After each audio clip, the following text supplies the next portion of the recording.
Chuck Shurak. Sweetwater Sound.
Hopefully the sound will be all right, because I'm right up front.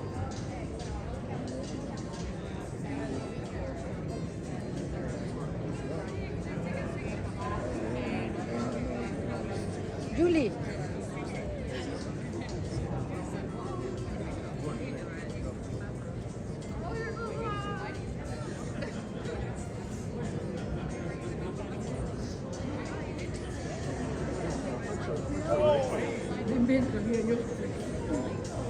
Qué bueno que estés de tu pasó.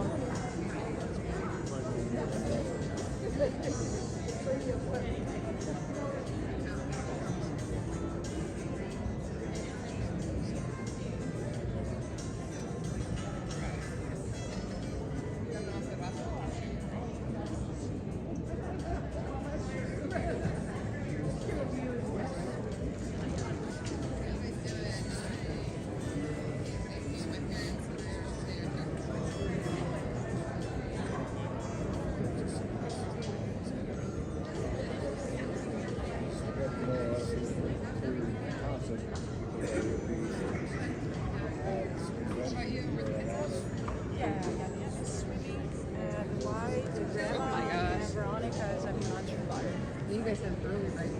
Well, we have.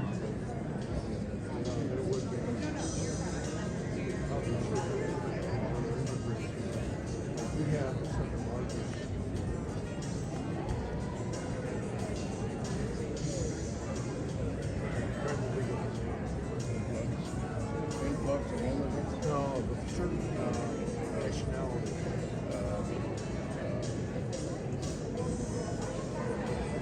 Burmese population. And when I worked at Scan, they had Yeah, my wife.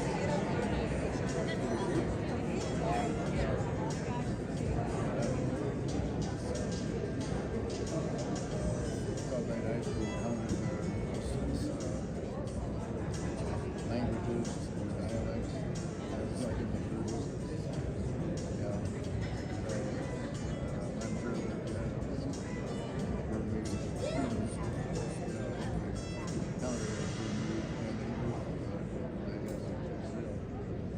scattering. I don't know if it's that much language. They're gonna see it.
I just expect you to know what everybody thinks, right?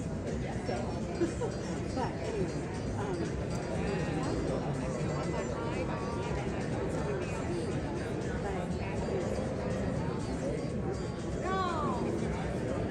It's like acid.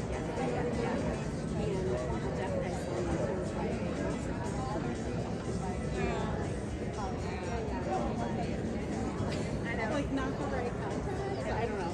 I was like, yeah, you're right. Thank you for correcting. Oh, and that's why so that makes sense because it's like, yeah. Yes. Which, I mean, here's my father's fine. Like, he didn't correct me when I was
How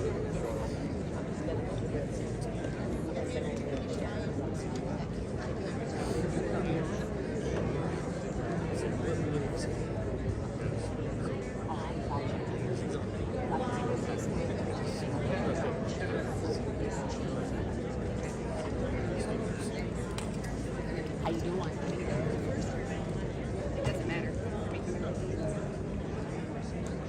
I know, just let me know when So you're these ready. people behind me are talking about how Trump is insane and they should invoke the 15th Amendment.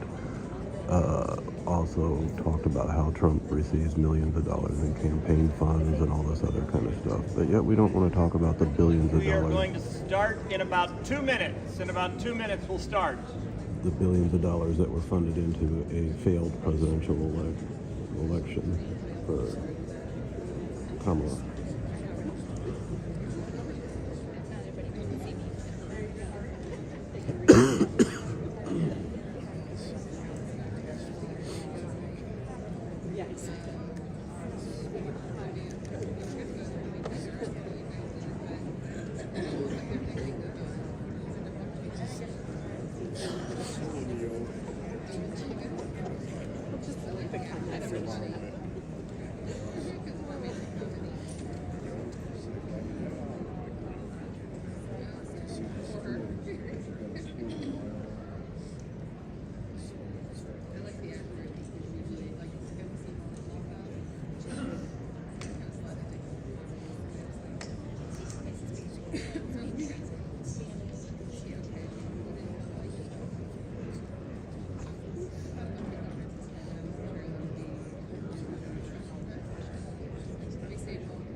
Yes. Unlike the track, though, we're not going to disqualify them. That sounds good.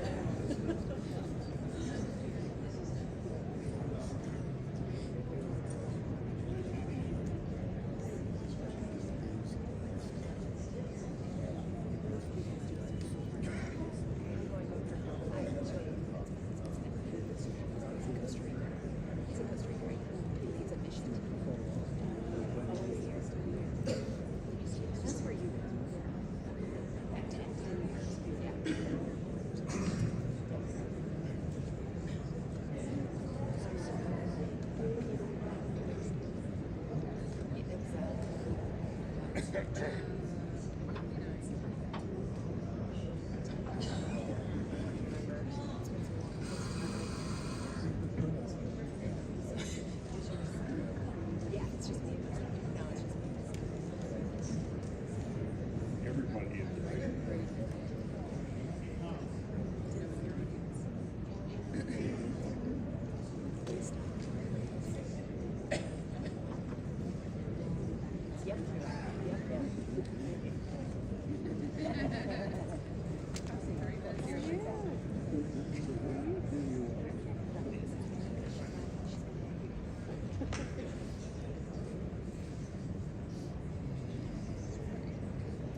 Good morning and welcome. Welcome to this educational forum about immigration. We have a few things to get through right at the start of this. For example, we want to make sure you know that this event is being recorded. We also want to make sure that you know that it will be translated into Spanish. We will be posting the recording in its entirety in two places. On City TV, you can see the URL on the screen for that, or on the Engage Fort Wayne page, which is very long, and that's why there's a QR code up there as well, so you need to use that. At the end of this, we'll show you some resources. You'll see those addresses again. A couple other bits of information. First of all, we want this to be about people who are here who have questions, but we want to make sure as many people as possible have a chance to speak. And so we are putting a 2-minute limit on the time that people have to speak. When that time is up, you'll see red up on the screen. It kind of lets you know that your time is up, and it will actually count as well. So you got some idea how much time you have left. When it comes red, please stop the sentence you're on so we can make sure that some more people get up here to speak. Periodically during this, what we're going to do is we're actually going to say, Everybody hold your questions for a second and see if people who are up here have anything they want to add. We don't have enough time to get into a give and take with every person, so we want to make sure that there's some time for people to, for a bunch of questions and comments to kind of build up. We will then ask the folks up here if they have anything to say. Once they've finished, we'll stop that and then ask people to start coming up again. So we'll go through many rounds of this, we hope, before we're done. And so please, if you are hoping to say something and you hear your question or your comment has already been spoken by someone else, if you would please make sure that other people can get in line so we can get through as many comments as possible. We would appreciate that. People are, of course, encouraged to engage with one another and get to know each other a little bit. Unfortunately, this room is not the place where that's going to happen, so when the event is over, we will be asking you to leave as quickly as possible. But please, please, please, if you see somebody you want to connect with, if you hear a comment from somebody that you like and you want to get to know them better, please walk up to them, introduce yourselves, get to know each other, maybe find time to get together in another venue for that. So please remember, we're hoping that this builds some connection here. And on that note, we are ready to move to introductions. These will be very quick. The first one, I'm hoping everybody knows, that is Mayor Sharon Tucker.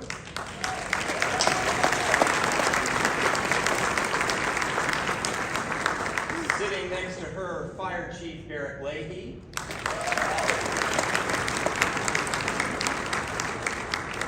Next to Eric is Police Chief P.J. Smith.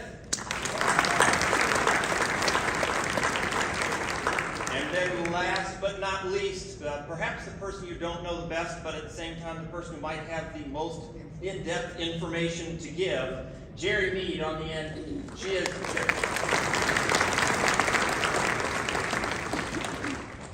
is an attorney here in town. Her practice is almost entirely, although it really is 100%, immigration and naturalization. It's what she's been doing here in Fort Wayne since 1994. And so she will have some very good information for people as we move on. We are actually going to have a few opening comments from each of these people. We think this will take maybe 20 minutes at most, at which point we will then turn the floor over to all of you. Does everybody sound good with that? Does that sound good to you all? Okay, then let's go ahead and get started. Mayor. Well, I want to first thank everyone for being here, looking out in the crowd. I see we're starting to get to standing room only. However, throughout the spaces here, there's some seats if someone wants to take a load off of their feet. There are some spaces to sit. And I would just ask if you are on an end and you feel comfortable enough squeezing into the middle so that someone doesn't have to step over you and they can also have a place to seat out, that'd be great. So giving individuals an opportunity to sit. Thank you all for caring about our community, caring about each other. This is what Fort Wayne is about. We are a resilient community that constantly cares about each other. I can tell you that I've received a plethora of emails, social media posts, text messages from those who have my phone number, asking, worried, concerned, and the decision to bring this forum together did not come lightly. We want to be able to alleviate fears and uncertainty for our residents. We are very proud of everyone that calls Fort Wayne home.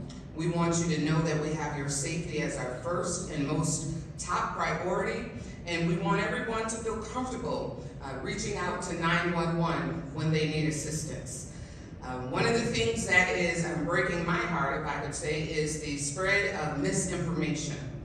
Social media, while it is a great tool to have, it also is a tool that has created a lot of angst amongst people and created a lot of fear. So I'm hopeful today that we will be able to respond to some of those uncertainties and some of that fear.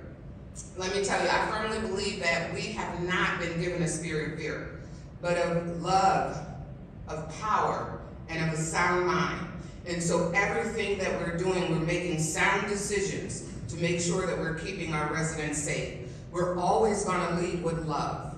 And when needed, we will exercise the power that is given to us. Everyone on this stage that is a sworn officer, myself included. I see Councilman Jeff Paddock is in the room with us here. Thank you, Councilman. We are all sworn in to uphold the Constitution of the United States and the Constitution of the state of Indiana.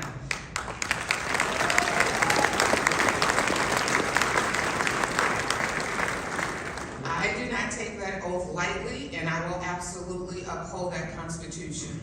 Things that I can tell you is that the city of Fort Wayne's resources will be utilized to keep the citizens of Fort Wayne safe.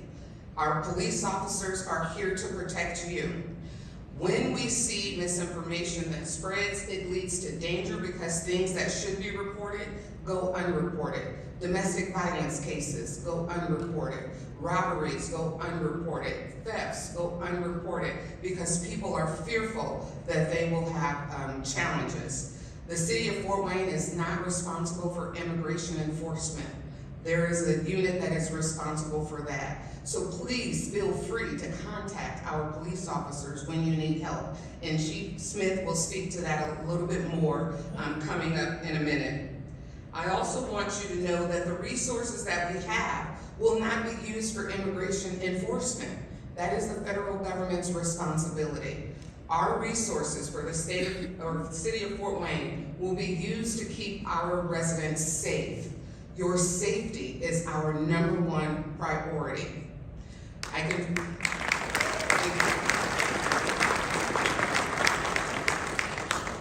We have had multiple conversations with elected officials, with representatives. We do know that ICE has been located, or Immigration Control has been located in the city of Fort Wayne for multiple years. There is a 2-man shift that works in our city to help make sure that federal regulations or federal laws are upheld. Those 2 individuals have a 16 county residency that they have to work. And so they are working to make sure that they are capturing the worst of the worst and doing the things that they need to keep us safe. They're going after individuals that are predatory on children. They're going after individuals who have warrants that have been issued for those arrests. They are not actively seeking in our community individuals that are to enforce immigration law. And so we want today to be an opportunity for you to get information. We want today to be an opportunity for you to ask questions. And what we're going to do is we will start with to my left, and we'll just go across the room until the next question comes, and then we'll rotate out like that as much as we can to provide you with as much information that we can provide you. But what I want you to take away is this. I want to keep our city safe. I want to protect you. I urge residents, please, please, please, if you see something that you are worried about or that you are concerned about, reach out to the appropriate places. If you see immigration enforcement taking place in our community, it is my advice to not intervene. There are rules and guidelines around even touching an immigration officer that would then put you in a position where that you would be arrested. And so you are free to protest, you are free to record, you are free to do everything that your constitutional rights give to you. But it would be my advice to you to not try to intervene in touching an officer if you come across something that is seen, because I don't want you to put yourselves in danger.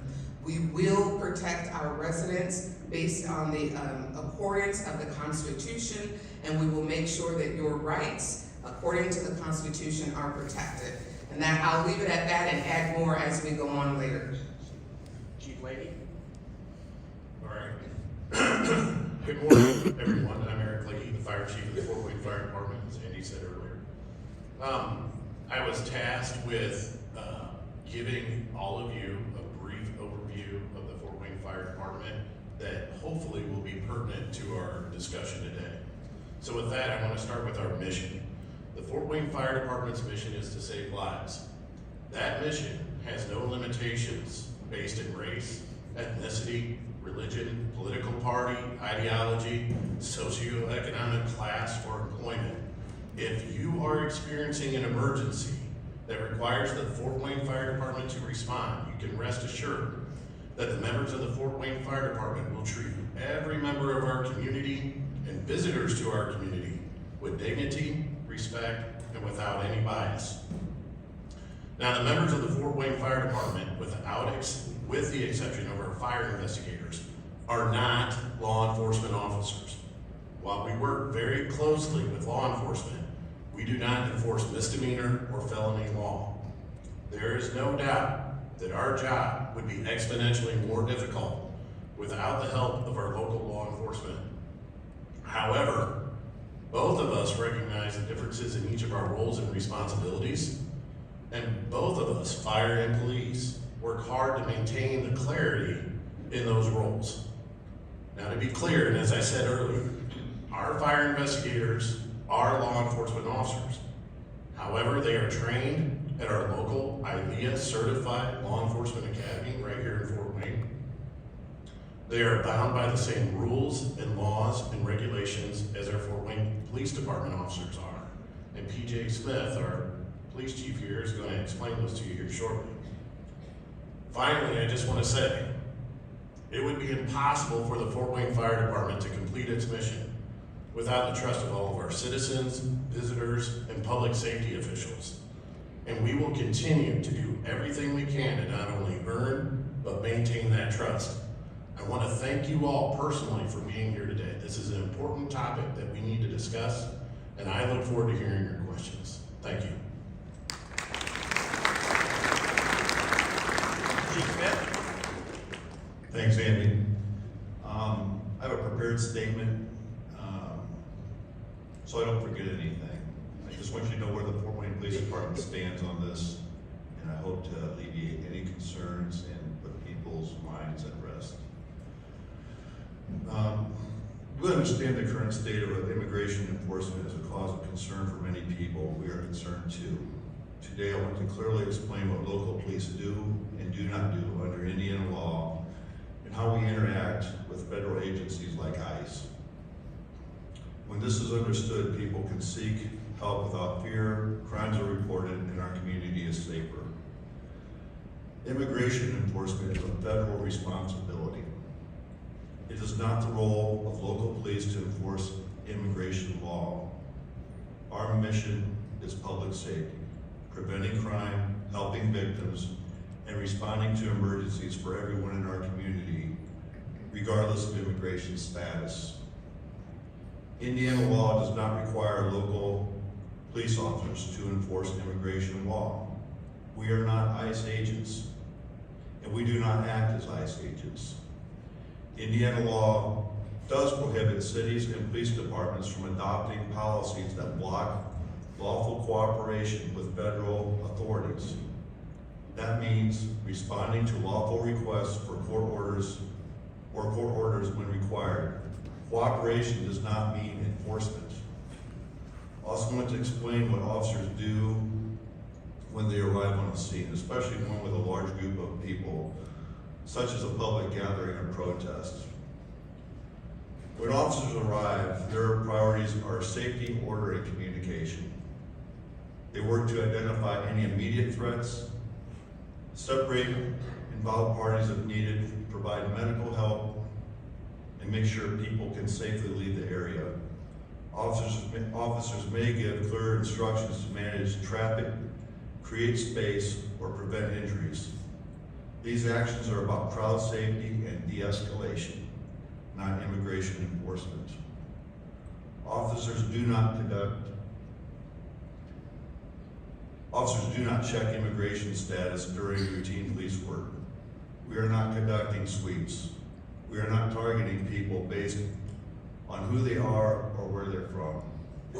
Public safety depends on trust. When people are afraid to call police, crimes go unreported, and everyone is less safe. If you need help, if you are a victim or witness, we want you to call us.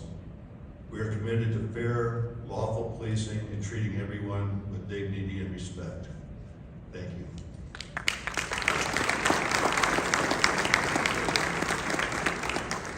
See, what's supposed to happen at this point is I'm supposed to say Jerry Mead. Now it's your turn, but when my boss, the mayor, says, hey, Andy, I want to interrupt for a second, I say, okay. Mayor? Yes. I want to highlight a couple of things that Chief said because they're extremely important. Our officers will not stop you based on profiling your identity. They will not ask you your status. Those are not their responsibilities. Our officers will not be masked. Our officers will not wear masks. Those are the things that you need to know that help separate the Fort Wayne police officer from any immigration control. And that's all I wanted to make sure that we highlight for you to understand in knowing what your rights are and knowing what Fort Wayne police officers will do. Thank you, Andy. Thank you, Mayor. Jerry Mead. Hi, good morning. I was really happy to receive the invitation to talk to you today because I believe in this community and I believe that we need to be safe. We're not going to talk about political things. I'm going to talk to you about what are your rights. Now, rights have been established with the police for many, many years, right? We have land rights, we have all those things, but we don't have those with ICE because ICE are not police. They're something else. Okay? They belong to the Department of Homeland Security, and their goal is to find people who are here that do not have permission to be here. And they say they're doing this where they're trying to surgically go in and just pick those people out. But if you happen to be there, you're going to end up being collateral damage. But you need to understand that not all immigrants are deportable. If you're a permanent resident, that cannot be taken from you unless you go in front of a court, and the judge doesn't. There are a lot of things. You still have your rights. They still exist. It doesn't feel that way sometimes, but it really, they do. I'm not really seeing a lot of difference in the immigration courts or like immigration, like going down to the administrative office down in USCIS Indianapolis. Everything is working just as it normally does. I have not seen ICE there. I haven't seen a lot of things that other people are experiencing other places. So far we've been blessed. So the people that we're looking for, they're gonna look for anybody who overstayed a visa and is no longer in status, or they're going to, what they really like is somebody who's already been ordered deported, okay? And they're still in the US. And the reason why is that if you've already seen a judge, you don't get to see one again. So it's a very quick turnaround time, so they can show that they're making progress. One of the things that we need to talk about are the rules for personal and private property, okay? What do you do if ICE comes to your house? First thing is you don't open the door, okay? And you can just tell them, you know, do you have a warrant? It has to be signed by a judge. Can you slip it under my door? If they can't do that, then have them hold it up to a window. But you're gonna tell them, hey, I'm gonna take a picture of this document. And you're gonna have your cell phone and your hands up, and you're gonna move deliberately. No quick moves. We don't wanna do anything that may make them feel threatened, okay? Because that's when things go wrong. So when they come to the house, you need to figure out who they are. Who are you? Whatever. Sometimes they will lie and they will say they're the police. They'll even wear something that says police on it. They will do whatever they think they need to. And if you crack that door, they're coming in. And if they do come in, you tell them, I do not consent to your entry. I do not consent to the search of my house. I do not consent to giving you documents, and I'm exercising my right not to speak. Silence is your best friend when working with ICE. You don't have to tell them who you are. You do not have to show them documents, but you need to not touch them, and I really would not go in and get in their face about anything. I would just tell them, I'm exercising my right not to speak. And then they can deal with it from there. If you're in a store, so a public area, so if you're in a store, ICE can come into that store or whatever public space that is. But if there's an area that only employees can go into, they have to have consent. So, you know, if you own a business, train your people to tell them no, you don't have consent to come into these other areas. They can't, if you don't consent, then they're not legally able to do that. Cars are interesting. Cars are considered public, except for spaces in the car under the Fourth Amendment are not. So somebody, if you're driving, ICE can ask you for your driver's license, just like a police officer, okay? They can ask you to get out of the car, but they can only search the areas of the car which they can kind of see from the window. So no glove compartment, no trunk, any packages that you have in your car, and you just keep telling them, I don't consent to search. Okay, and even if they don't listen, later on, if you have your day in court, or when you have your day in court, all of those warnings and all of those times that you said, I'm not gonna do this, I'm not gonna do this, I don't consent, means that you've set yourself up for constitutional challenges. So you're gonna force the system to change, right? We're gonna have to deal with this in the laws because we really don't have that. We know how to deal with the police, right? We all know what to expect from them and they know what to expect from us.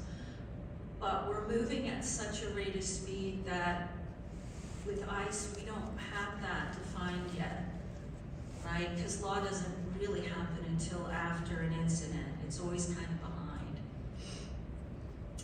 Make sure that if you decide to open a door, make sure that's a judicially signed warrant. So at the top, it won't just say warrant because that's what the internal ones look like from ICE. It needs to say, you know, the district court of Northeast Indiana, and it's gonna have a judge's signature on it. And don't be afraid to tell somebody, well, shove it under the door, look at your card. Put it under the door or hold it up, I'll take a picture and I'll get back to you later. The biggest thing, I think, is that we have to keep our wits about us and remember to breathe. Just take a beat. Take a second, gather yourself, and think, okay, you know, they're here, the day has come. What are the things I need to be doing? Okay? And I think if we can follow those simple things and keep ourselves under control, we can keep them from getting out of control. Thank you.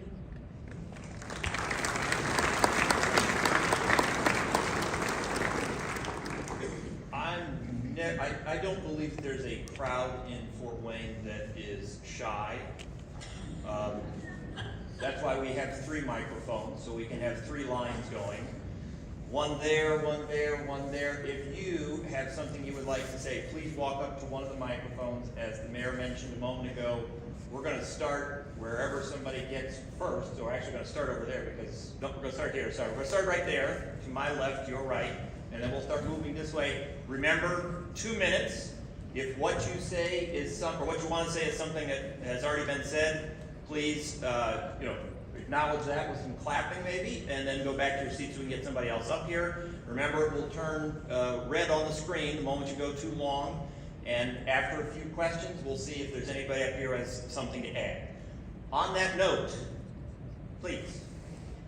Yes, I wanted to preface it by saying that this is focused maybe for a certain demographic, but one of the most concerning things I'm seeing is the disruption they're causing at pickup at schools. That's incredibly frightening to think that, because that's such a crazy thing. You have like 5-car lines going, you have all kinds of buses. These are right in the middle of neighborhoods, are right outside neighborhoods. It's hard to get in and out. If you see that ICE is a presence there before people even start coming out of the building, is it something we could do that we could just call the police and say, this I think this is going to be a problem because those lines, 10 minutes, and it's just crazy. You're sitting there, and then for 10 minutes, it's just absolutely crazy. And ICE throws themselves into that, and you can't get out. We'll take a bunch of questions at one time and then we'll answer. So, to the middle, please. Yes, I have people in my neighborhood that I'm not sure if they're documented or not. And I'm sorry. Whenever you talk, get as close to that mic as, there you go. Thank you very much. I want people in the cheap seats to hear you. Okay, I have people in my neighborhood that are, I think they're documented, but I'm not sure, and they're very nice people. What if you see something and you don't know who to report it to, or you don't know what to do about it, and they mistake you for somebody, or they get to the wrong address or something like that? And I'm also worried about the students in the schools. Thank you. Hello, my name is Irene Garcia. I'm the founder and executive director of the Language Access Lab. I know many of you. First of all, thank you so much for holding this forum. It's very welcome. I was very happy to see this happen. My comments are about what is next and what maybe we could do on a regular basis. Coming together today when the tensions are high, my emotions are high, misinformation is circulating, it has its limits how much we can accomplish, although it's welcome. So what if? Are there opportunities, do we envision an opportunity for regular conversation and feedback between local government and immigrant communities? The community needs an infrastructure to support immigrant participation, inclusion, and equity throughout the year. We should already have some relationships in place, but we can still build them and strengthen them. I know we're doing this, but we should do this on a regular basis. The local government and community-based organizations need to seek feedback from immigrants' residents. The local government should identify an immigrant strategy. So my question to you, do we have a desire, do we have a plan to seek regular feedback and strategy before these tensions come so high? Thank you.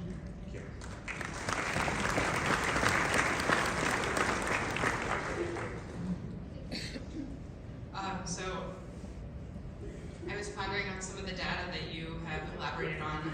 Hearing that there's only 2 ICE agents for this whole area is actually quite pleasing, but as we know, that can escalate very quickly to something else. I do think that to some degree we may be safe from ICE because of our cooperation with the federal government as the state of Indiana. But that doesn't change the fact that terrorism exists in our minds and in our hearts here at Fort Wayne. Students are in fear of going to school, that their information could be doxed by teachers who have opposing views. Maybe they support the type of ICE infiltration that's happening in Minneapolis. So my thoughts are the terrorism inside the hearts and minds of Fort Wayne residents is real and is happening because I don't think that the threat of the outside is as imminent as the threat of the inside where we are here. We live in fear. We think about the people in our families who have documentation, but do they need it with them all of the time? Just the waking up and thinking like, I heard so-and-so say if they got the opportunity, they would give that information to ICE. And to know that those people are existing within us.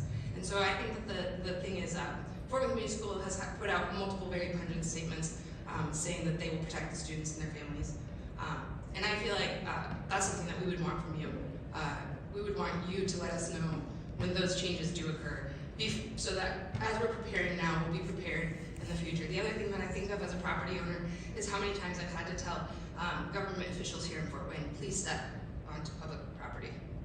And I want to know more about what our rights are on our property. And if we cannot yell at ICE agents or speak our mind, then do we have a First Amendment if it comes with those types of risks from the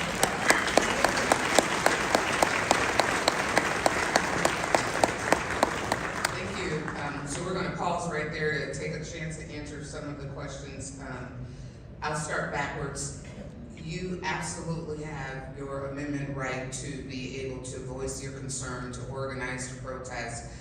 Where I would ask you to caution yourself, and both myself and Jerry mentioned this, is the touching of an ICE agent instantly puts you into a new category from protesting to violating their protection. And so they have different protections than Fort Wayne police officers do. And so you do not want to touch their person. You absolutely can yell at them, you absolutely can express your frustration, your anger, if you touch their person. And I've been told this specifically by agents, that is when the game changes. And so yes, exercise your constitutional right, but please make sure to refrain from touching their person. Okay, does everyone hear that? Yep, make sure that's where the safety comes in. And I get it. It is the most scariest thing to watch what we see happening across the world and wonder, knowing that we have such a diverse community. Myself being a member of diversity, right? I completely understand the fear. I refuse to live in fear. And then one of the ways that I stop allowing myself to live in fear is I inform myself. I read and consume data. And then I stop and I think about how that data and our constitutional rights happen. It is absolutely horrible what we are seeing across the media. And so as mayor and as a human being and as a mother, I am concerned about making sure we keep the community safe. And that is why we're pulling together these conversations so that you can get real data, not what's perceived, not what's blown up for likes, not what someone wants to go viral, but so that you can get real data so that we can help ourselves.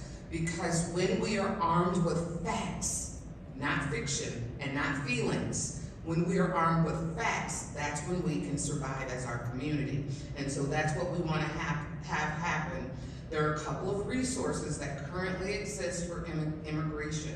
We asked these individuals to be with us today, but they, one did not return our call and the other one denied the request at another meeting to be at. But Amani Services is an immigrant.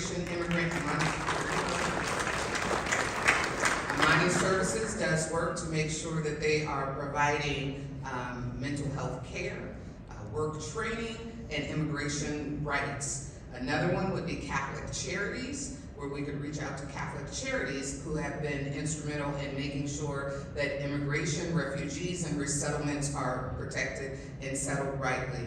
And then of course, Jerry on the end would be able to give you more resources that you can use. At the end of the day, we have more resources, or at the end of the slide, show we have more resources that will be available.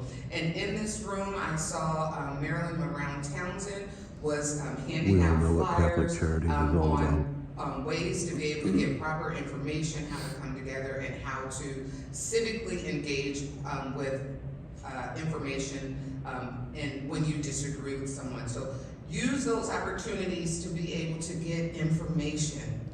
We perish without information, and people can keep us divided if we don't have proper information. So before you share something on social media, before you share it as a fact, double check it multiple ways, because those are things that are leading to some of the fear that we have. When my 78-year-old mother calls me worried that I'm going to be okay, it is a real factor, and people are fearful, and I am worried about your safety. And so we want to make sure that we get you the right information.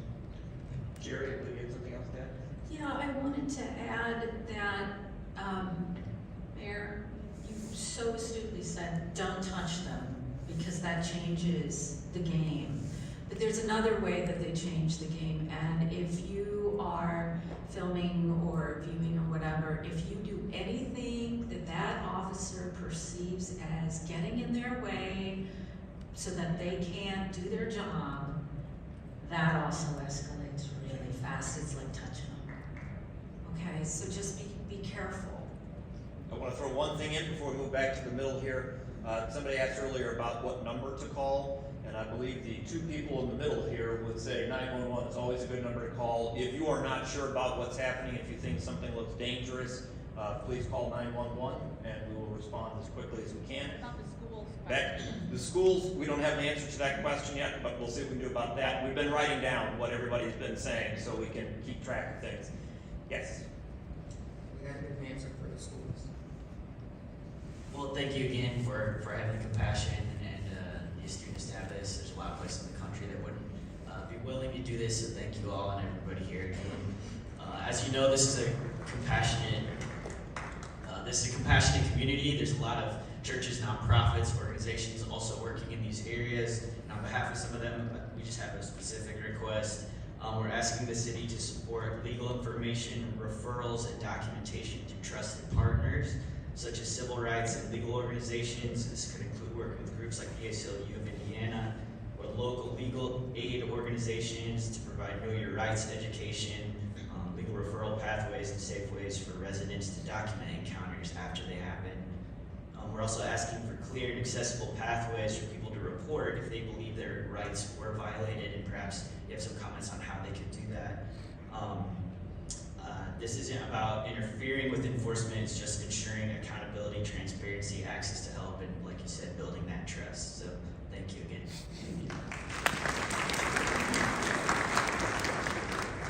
My name is Kevin Dixon. Original statement that Sharon Tucker wrote.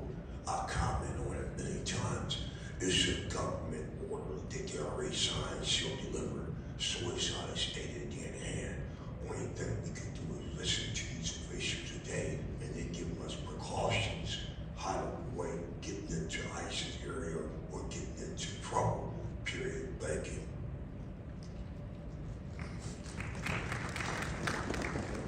Good morning.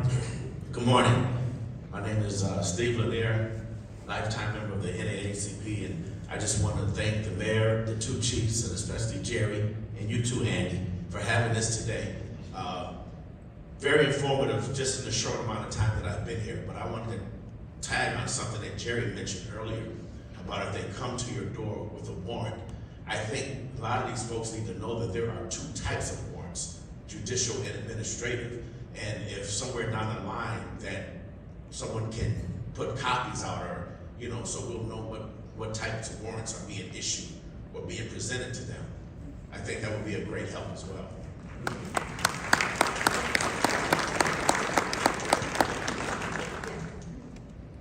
Hi, my name's Maria Hines, and I think what I really wanted to ask is, have we thought about, we say about Indiana law and we follow Indiana law, but State Bill 76, I would like us to think, maybe comment on what that will do if it passes.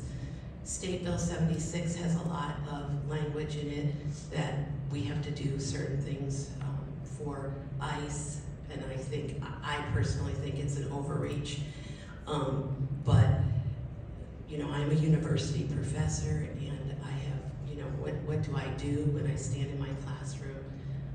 I'm also a person who has worked in with refugees and in immigrant situations. So I'm very worried about State Bill 76, and if you don't know what it is, you need to look and you need to call your congressman. So maybe you can talk on that.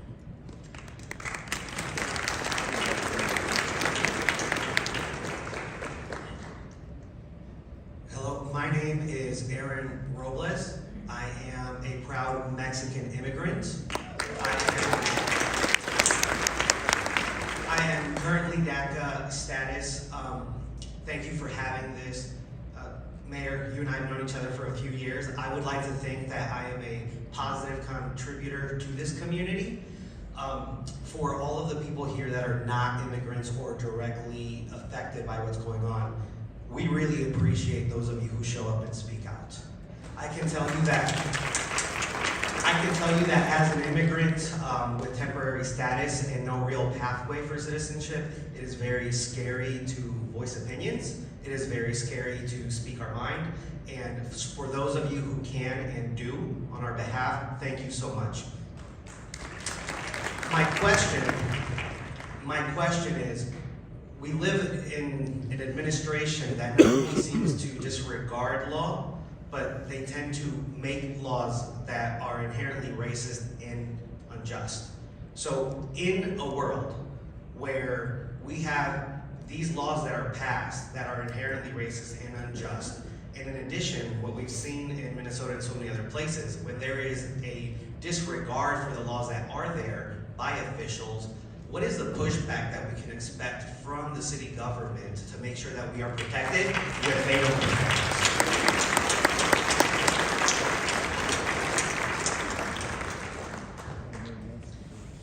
My name is Jada Gia and my zip code is 46816. I really appreciate the efforts to provide education and support to the community here. And yet I need to comment on the absolute absurdity of America at this time. The Epstein files clearly indicate our president and his administration are some of the worst people in existence. Robbing children of their innocence is the evilest crime there is. The deployment and militarization of ICE has ultimately been nothing more than a giant racist distraction from the rich pedophile men behind the curtain. ICE is violating the law. They are kidnapping and murdering and abusing legal residents, citizens, and my fellow indigenous Native Americans. They said they were detaining the worst of the worst, yet the worst of the worst are running our federal government. The worst of the worst have been committed by our president.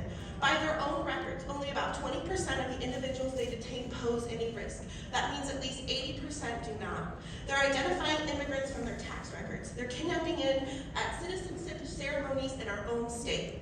The most terrifying part of this all is that without our permission, our voting records have been turned over to the federal government. The state of Indiana openly defied Trump by refusing to alter our already gerrymandered maps. And Trump wanted us to make our voting maps misrepresent our state even more. We have seen how he targets the areas which didn't vote for him in the 2024 election. Minnesota has less undocumented individuals than Texas by over 1 million. And yet Trump sent ICE to Minnesota.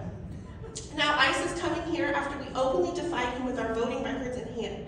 They're not playing by the rules, and I don't feel protected. And our local government is attempting to silence us even more by attempting to limit public comment at city council. Don't think that we didn't notice that Indiana Michigan Power publicly stated they would be raising the cost of every Allen County resident's power due to the strain that the billion-dollar company will be putting on our power grid. ICE is willing to murder people for simply recording them, and they have been invading private homes in Minneapolis without a warrant. And again, ICE is coming here with our voting records in hand. Thank you.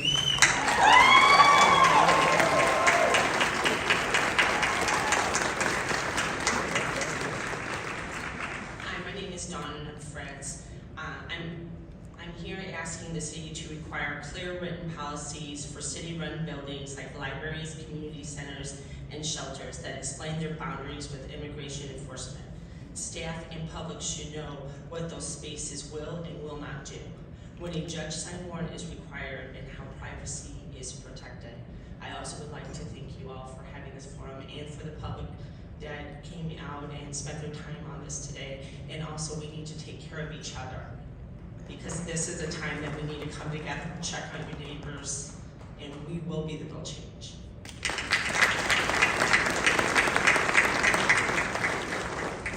All right, we are going to pause right there again to answer a couple of questions that were given, but I think I believe I know in a couple of things that I've just heard, there is some clarification that needs to be provided in the roles of state, federal, and city local governments and the boundaries that we all in our Constitution are held to. I have no authority over the federal government. I have no authority over the governor or the state and what they do. I may not agree with it either. For some in the room, I may not agree with what they do, but I don't have the authority to stop them from releasing records or to stop them for making some of the decisions that they're making. Those are within their elected powers, and my elected power is only overseen in the city of Fort Wayne. One of the things that was mentioned was the policies for schools and the clarification of what areas are private and public. We in the city have provided to our employees that information so that they know what spaces are private and public spaces. And to those partners who have reached out to us asking for support, we've shared that data with them so that they could also train their staff on how to properly and appropriately be able to respond. The City of Fort Wayne, my administration, myself, we do not oversee the school systems or the public school system, so that's why we stated earlier that we needed to reach out to try to get a response to the question that was provided for the school systems, because we don't oversee them. We do work together in a lot of things, but their authority lies outside of the administration of the mayor. And so we would provide them with that information, and they will need to be able to disseminate that out to the public so that you all can be aware of what those opportunities are there. And I just want to be open, honest, and fair with where our where my role as mayor starts and where it stops. And sometimes people will say, you're the mayor, you have authority over all that. Not true, not true. And so, again, our primary responsibility is for the residents in the city of Fort Wayne and making sure that you all are safe, and that's what we're doing to be able to help with that information. The pushback. What is the pushback that we can expect from the city government? Earlier I had mentioned that we were not given the spirit of fear. I will not operate in fear. I'll use sound mind, I'll use love, and when needed, I'll use power. And I can't tell you what that looks like right now because I don't know. It all depends on what happens in the moment.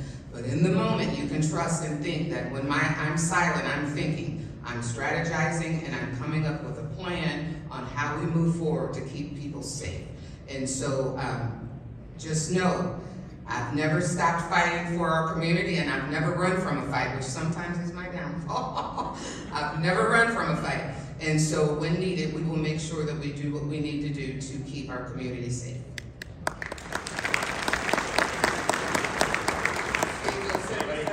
Anybody else up here?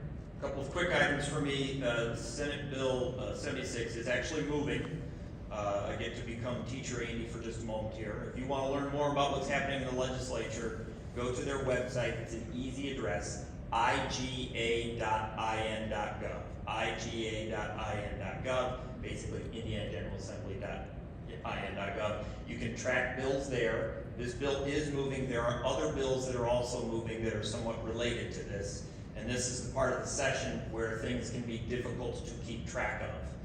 So keep your eyes as open as you can. Theoretically, the session is supposed to end on, by law, it has to end on March 14th.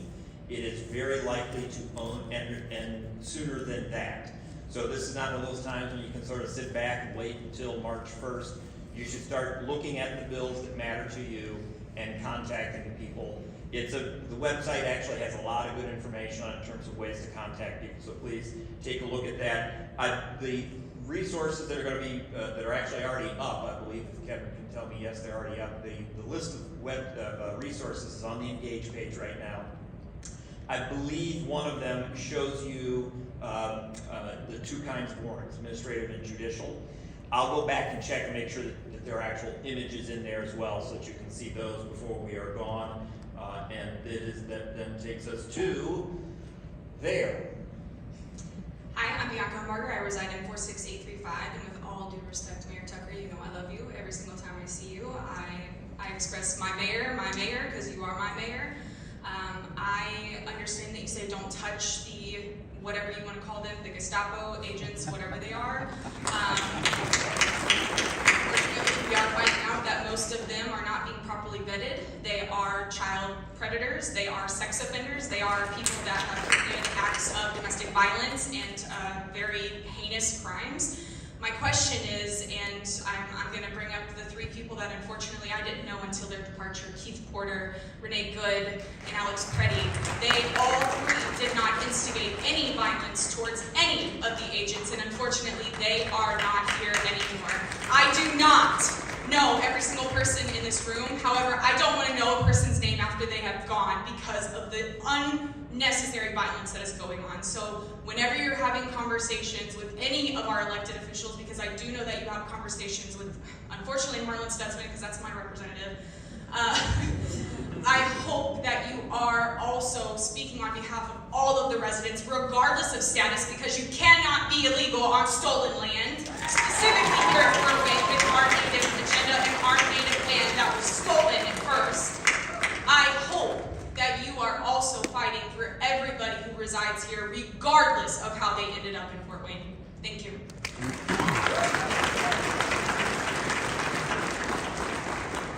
Good morning, my name is Tara Croy, and basically, I'm sorry, I'm gonna cry, but I'm mad and I'm sad. And I could basically just say ditto to what this gal just said, but you are providing rational responses to people who are not rational.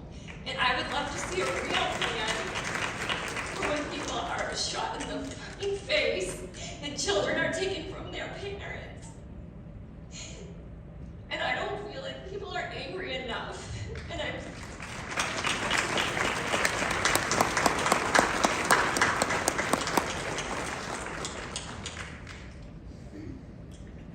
I'd like to ask, what's the city to define the roles for the local police and the city to make sure that people's rights and safety are not being violated, to make sure that when response is called for an unmarked vehicle or for federal agents, that not only will they be able to show up in time, but they make sure the situation is safe, that they de-escalate, that they make sure that bystanders are away from to not intervene, and to make sure that people feel safe and comfortable to call 911 when they are feeling safe, and that they make sure that they are heard. And so just want to make sure the city hear the people's concerns, that's all.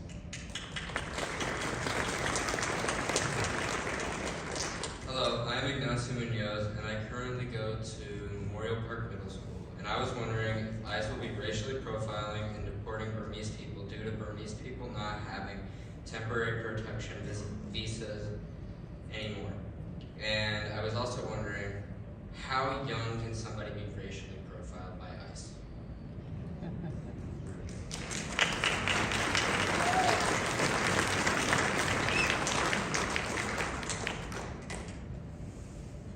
Hello, my name is Brandon Olvera, and I'm a Fort Wayne native, born and raised. My father was an illegal immigrant, and he self-deported about 10 years ago. And I want to start saying that I love my country, and I think it's really sad that what we're going through. But I do want to say that I believe the city of Fort Wayne has more power. We operate under home rule law, so we get to make our own local ordinances and laws. Granted that it doesn't overstep on the state, but if the state granted constitutional power to the city of Fort Wayne, then there is a lot more that we can do to resist these federal agents. And I would like to state also, if nobody in the room knows, that the ICE agent that killed Alex Preddy was back in service the next Tuesday. And you've said that ICE agents are targeting criminals. Well, they are not. 73% of the detainees by ICE are non-criminal. And I hear a lot of talk about love and safety and protection, but I haven't heard anything that is concrete on what the actual action plan is to ensure that due process is not ignored or violated. And also, an action plan that ensures no more American citizens are killed by federal ICE agents. Thank you. Hello, I'm Marilyn Moran Townsend. I'm a small business owner and co-founder of AVAL, Advancing Voices of Women. And in response to the wonderful comments made by my predecessor, I hope to share something with you concrete. I know that everybody in this room cares about preserving democracy and freedom and rights and human dignity. And you want to do more than just wring your hands about it. So instead of protesting from the outside, what if you could be inside and as a citizen partner with our government leaders, helping find solutions to our shared goals?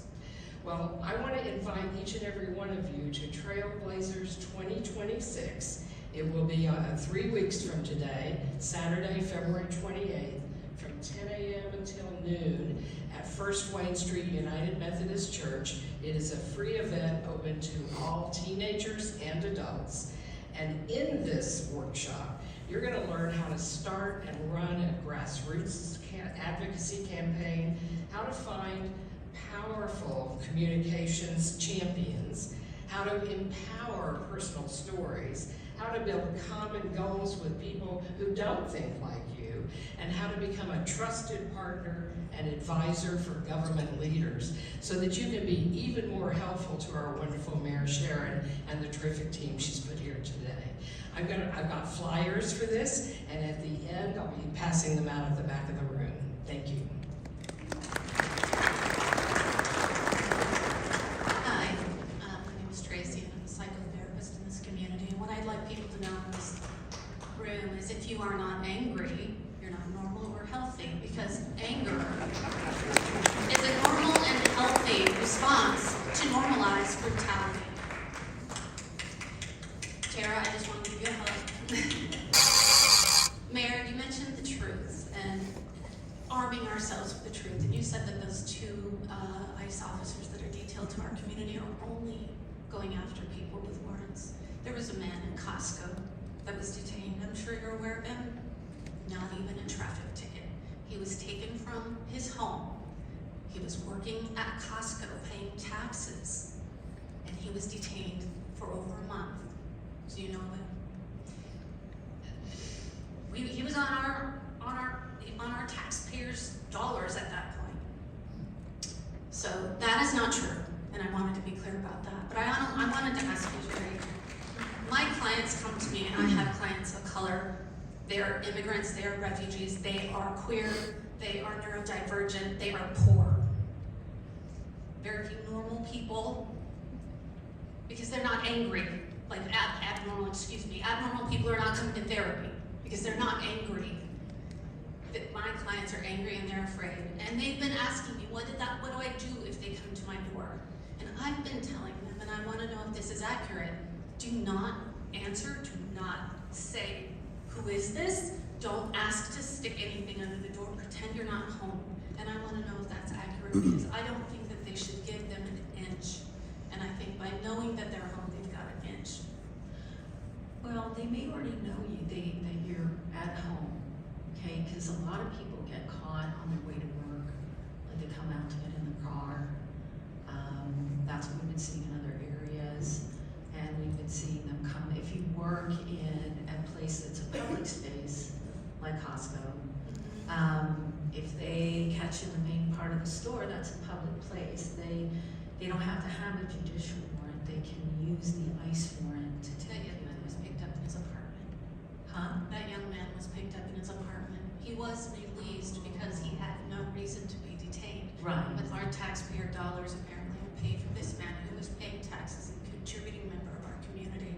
And then he was detained for something like 45 days for absolutely no reason. Excuse me. We try to avoid making this a give and take between. So thank you. And to go back to something that Jerry said to begin with, don't open the door. That's where it starts. That's one of the ways that it starts. I appreciate that. Thank you. We will use this as one of our moments for a quick break. Is there anybody in here who has something they want to add at this moment?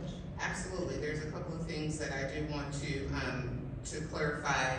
Again, the information that I am sharing is information provided to me. I am not speaking on isolated cases of individuals.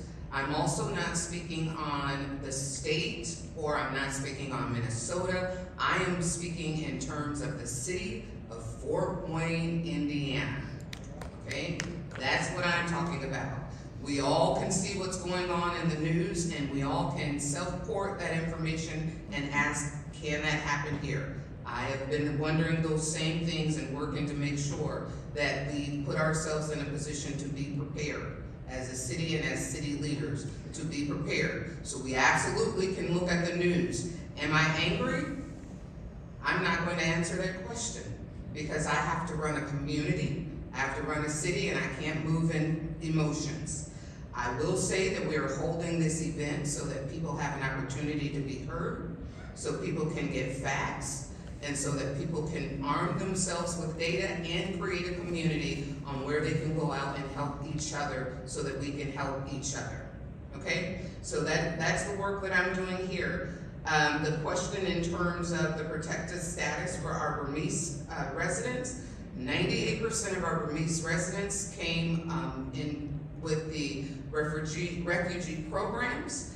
They are here legally, and they are protected by rights that they have through the programs that they came in. So a lot of the fear that was put in place actually has to do with knowing the difference between programs and how those programs are administered.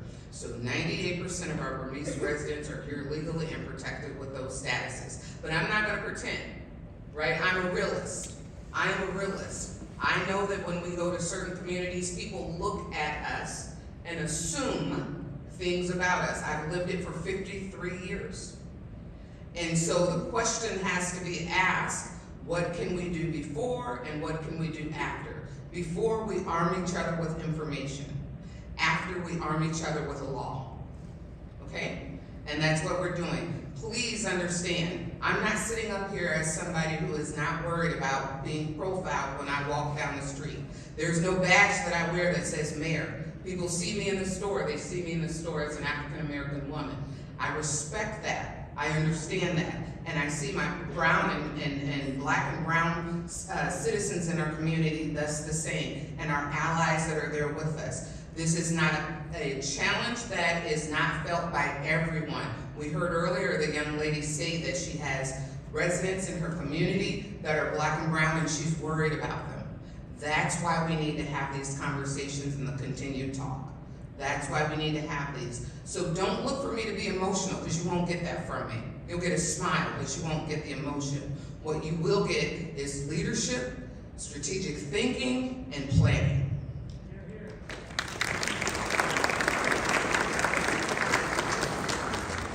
We originally planned this to run to about 11:30. We're about 30 minutes left. So remember, if you're going to say something that's already been said, please sit down so other people can get their chance to say things. We do appreciate that. Let's move on to the next.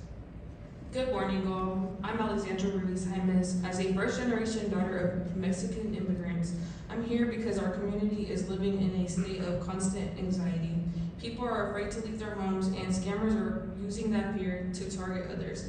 By pretending to be federal agents, how will you help us reclaim our sense of safety when being in public, and how will people who pretend to be federal ICE agents be held accountable? Thank you.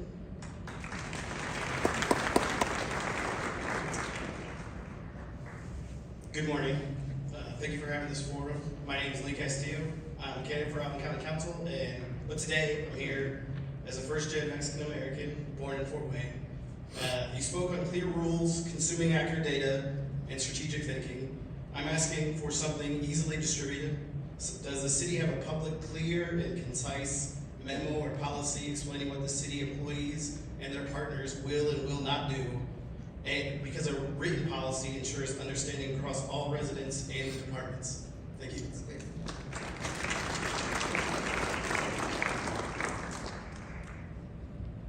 Hi, good morning. I want to thank you for holding this forum because I think this show of leadership and transparency is incredibly important.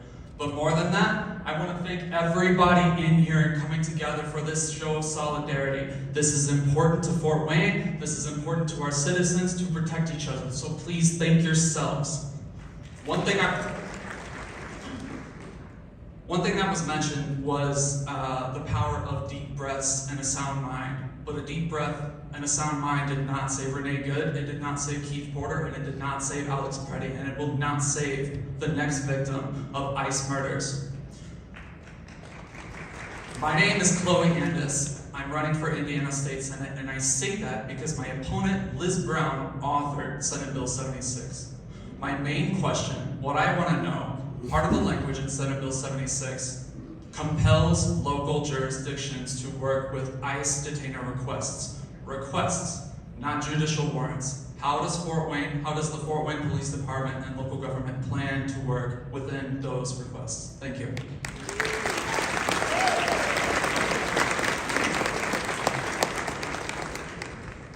My name is Sandy Hu. I've been born and raised here in Fort Wayne. Chao Feng-ge was a 32-year-old Chinese immigrant who was detained by ICE. 4 days later, he was found hung by his neck and his arms and feet were tied. They're trying to rule it as a suicide, but how could a man with both his hands and his feet bound hang himself? This happened in August of 2025. This happened months before all the ICE raids were like running in Minneapolis. And just last month, Geraldo Lunas Campos was a Cuban immigrant who had was beaten to death on his neck and torso. So let me be clear. There is no one regardless of their immigration status deserves to be like treated in these detention centers. The immigrant community is scared not just because of the ICE raids, but what happens after they're detained. There was an ICE agent who is currently getting investigated because they found out that he was raping a Nicaraguan woman for months because she wanted to see her dad. These detention centers, they don't have access to medical care. They're being severely neglected. These are just human rights abuses. I just want to share why people are also extremely terrified. And I hope that I know that you don't have like authority to like vote on the bills, but you as mayor, and then this also goes to like city council and every single rep that we vote for to also speak for us too. You know, the citizens, you know, we come to public comments every other Tuesday to speak our voices, but you also need to help us too. And lastly, but Geraldo Lunas Campos, Chao Feng-ge, Chao Feng-ge, remember their names too. Thank you.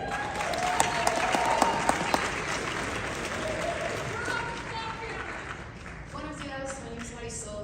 I am the daughter, friend, teacher of immigrants, and first I want to say I do really appreciate the call for love, unity, and justice in this room. I also appreciate your humble posture of learning, and I hope we're all carrying that with us. I'm asking for police training on people's legal rights during encounters with federal agents. So I know we've heard that in this room, and I can see police officers in this room, but perhaps training and reminders. With the goal of building and maintaining trust with the community. So officers should receive their own training, and we're also asking for joint trainings where police and community members can learn together. Thank you. I'm going to chime in just right there, just because I do want you to know we have a Citizens Academy where we do training with public. There is going to be a new class opening up soon. We just finished the class that the public is encouraged to participate in that. It gives each the police officers and the public an opportunity to be able to understand the training, talk with each other. It's our goal to continue to always build the relationship between the public and our police so that we have a coherent city that's working together. Frankly, personally, I feel like a lot of what is happening right now is working against the positive strides that we've made to improve relationships between policing and public. Anyone else up front? No? I just want to say, I started as a beat cop, I'm still a beat cop. I love talking to people. I'd like to come talk to anybody who would like me to be there. I'm going to give you my email. It's Paul, P-A-U-L, .Smith, at City of Fort Wayne, it's all spelled out in one word, cityoffortwayne.org. Send me an email, leave a phone number, I'll call you back, but if you got a group of people you'd like me to come out and talk to, I'd love to do that. Thank you.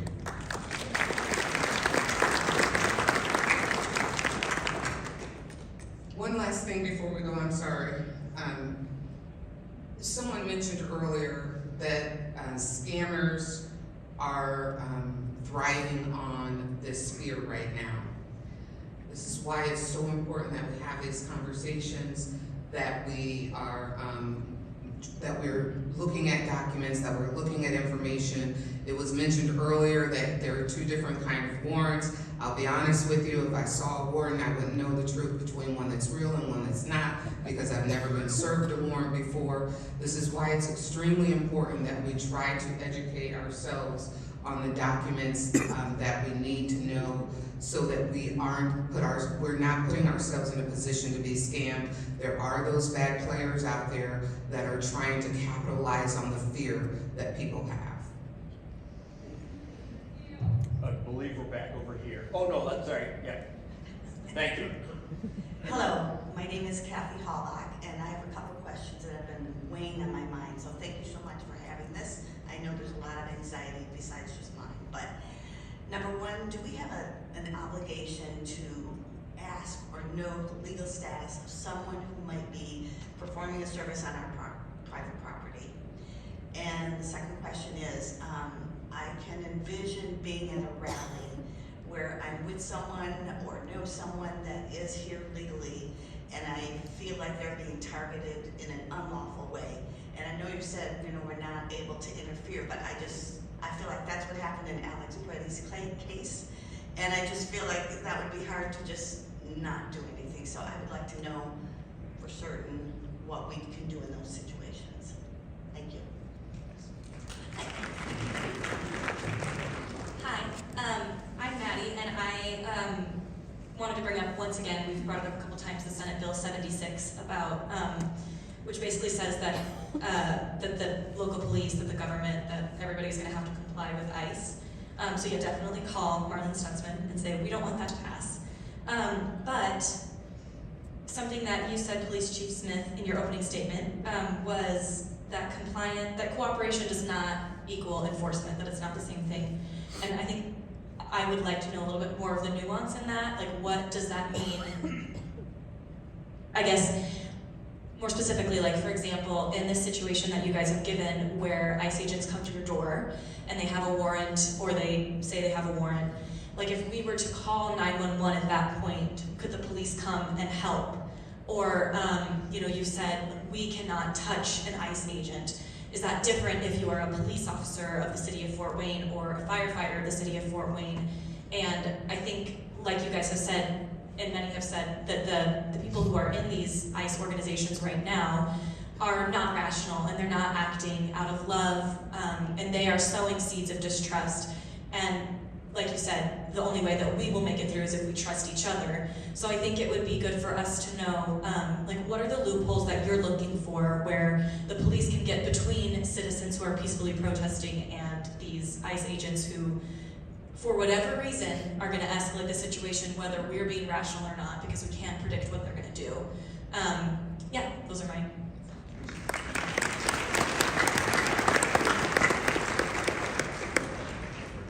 Take a couple more right now. Thank you for hosting this. My name is Nathaniel, and a lot of the conversation today has been about resisting ICE, but the responses that we've gotten have often been guarded or vague. And so I just want to be clear. Do we understand that the mayor's office wants to resist ICE as much as possible? In short, do you think Fort Wayne should be a sanctuary city as much as we can make it that way? Thank you.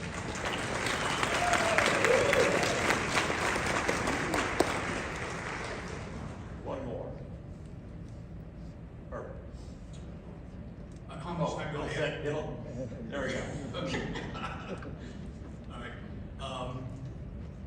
My name is G. Hernandez, but my birth certificate name says Guadalupe Heriberto Hernandez. My family has been in the United States. As a matter of fact, when the United States bought Texas, is where my family is from on my mother's side. And so we've been here over 200 some years. So we have over 20 generations here as citizens of the United States. Compared to the current administration, who has only 3 generations here in the United States. And as my dad says, we were here first. My concerns about what's going on right now is the way that the ICE is violating a lot of legal rights that we have. The first one is they do not provide a valid warrant.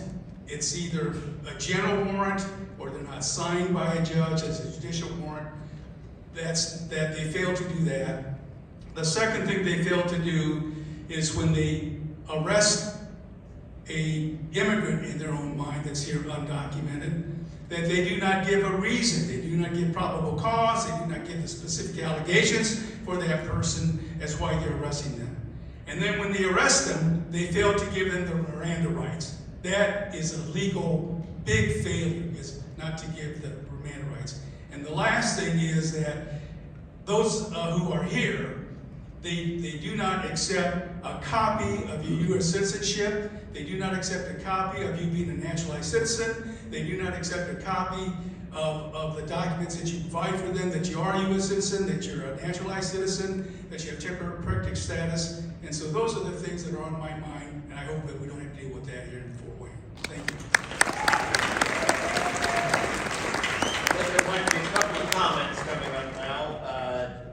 Jerry, do you have something you want to go with first? Yeah. Let's work back this way. I kind of do. Thank you. So one of the things that we have to realize is that all of those protections, your Miranda rights, all that all comes from a body of law that has to do with the police.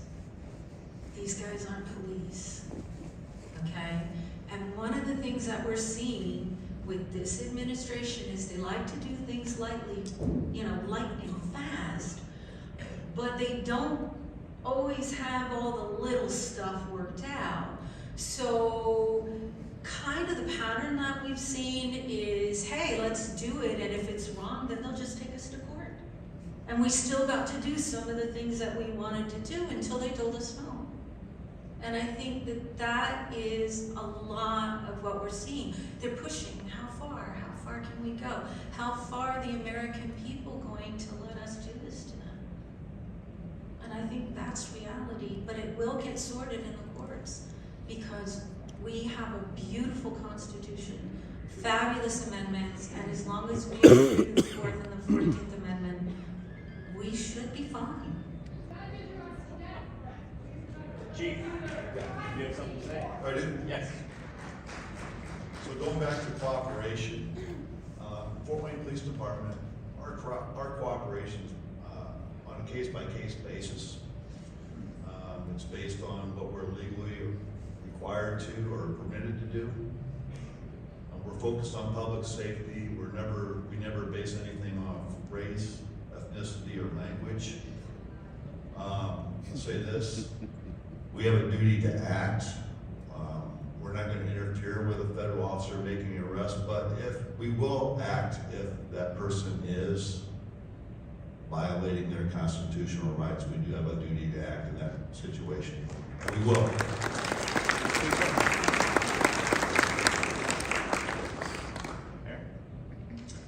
Yeah, I mean, my fingers are going fast trying to write down some of the comments that are there. The one that I have circled a lot right here is, should Fort Wayne be a sanctuary city? The state of Indiana has laws against forming sanctuary cities in the state. And so we are not a sanctuary city state. The city of Fort Wayne is not a sanctuary city. We are welcoming to all residents that want to call Fort Wayne home. We create opportunities. We have a philanthropic community that is supportive of residents that want to call Fort Wayne home, and we are open to people to be in our community. So there are rules and regulations that we follow. Again, the state constitution, all of those things are in play that we're looking at. Going to the City of Fort Wayne police officers, the City of Fort Wayne police officers do not enforce federal immigration law. We do not do it. What we do is protect the residents of Fort Wayne, Indiana. That's what Fort Wayne police officers do. I know that you want to hear me say, well, I don't know this, I believe, I'm sensing that you want to hear me say, we're going to make them stop. We do not have that authority. We do not have that authority. What we can tell you to do is you absolutely can stand together and protest. Our officers will make sure that your constitutional rights are intact, but we have limitations in terms of federal enforcement. Earlier I heard mentioned about several of the members that were organizing their constitutional right and lost their lives. It is my understanding, and that has been shared with me, of which I don't agree with, but whenever a federal enforcement agent feels like that we are impeding upon their right to implement the job that they've been sent to do, they have been given freedom to use whatever force they deem necessary. It sucks. Hear me out, hear me out. I think it sucks. I'm not in agreement with that, which is why I'm asking you to please, when you institute your federal constitutional right, be careful. That's all. I'm not telling you not to do what you feel like you want. I'm not saying that. I am giving you the facts, and the facts are, if they feel like you are impeding upon their right to carry out their assignment, they have been given the instructions to do what they need to do. So protest as you would like, film, record, don't touch, and as best as you can, don't get in between them and the work that they feel that they are trying to do. I am trying to give you the information to keep you safe. It is not comfortable, it is not pretty, and it is frustrating, but it is fact. I want to make sure one bit of misinformation might have been out there. I believe I heard someone say if you are not a fan of SB 76 or a fan of it, either way. Someone said call Stutzman's office. That's wrong. That's the federal level. He'd love to hear from you, I'm sure. But if you're looking at SB 76, that's state level. So once again, iga.in.gov. Thank you very much. Hello, my comments feel very timely given your comments, Ms. Mayor, so thank you for having this forum today. My name is Ryan, my zip code is 46835. I will be 33 years old on Monday, and I've lived in Fort Wayne, Indiana my entire life. I graduated from Homestead High School and graduated college from Purdue Fort Wayne. I got a job with a company that was founded here in our community over a century ago and still gives back to our community. I volunteered with young leaders in Northeast Indiana and now volunteer with youth in our community. I love frequenting our parks, farmers markets, and restaurants, and eat, sleep, and breathe love for our community. ICE is operating without rules, laws, or morals. We have watched with our own eyes American citizens be brutally murdered in the streets by these modern-day Nazis. And then we watch the administration go on television and gaslight and lie to us about what we saw. If you think that things will be any different in Fort Wayne than they are in Minneapolis, then just like Todd Young, you're trusting an administration that has played in your face and lied to you, and you're more misguided than we originally thought. The federal government has access to all of our voter rolls. Who do you think they'll be targeting when they get here? The federal government has failed to protect us, the state government has failed to protect us, and what I'm seeing here today is that you're failing to protect us. Fort Wayne is and always has been a diverse, welcoming, and safe community. Allowing ICE into our community without any checks or balances or safeguards for our citizens will result in catastrophe. Through my upbringing, I learned many important principles, some of which included that no one human is better than any other, and that a man is nothing if not a man of his word. So why is anyone surprised that the generation that was raised in our public schools saying the Pledge of Allegiance every day, ending the recital with freedom and justice for all, isn't letting our neighbors, friends, and family members be abducted off our streets, brutally beaten, and often killed by modern-day Nazis? I am here today to tell you that not if, but when ICE comes to our community, I won't be sitting silently at home waiting for the headlines of murdered in this administration facility. I am going to be wherever they are, watching everything that they're doing, and exercising my First and Fourth Amendment rights. And the reality of that situation is that if you do nothing to protect us from the unlawful activities ICE is exhibiting day in and day out, I will be dead in your streets. Please protect us. My love.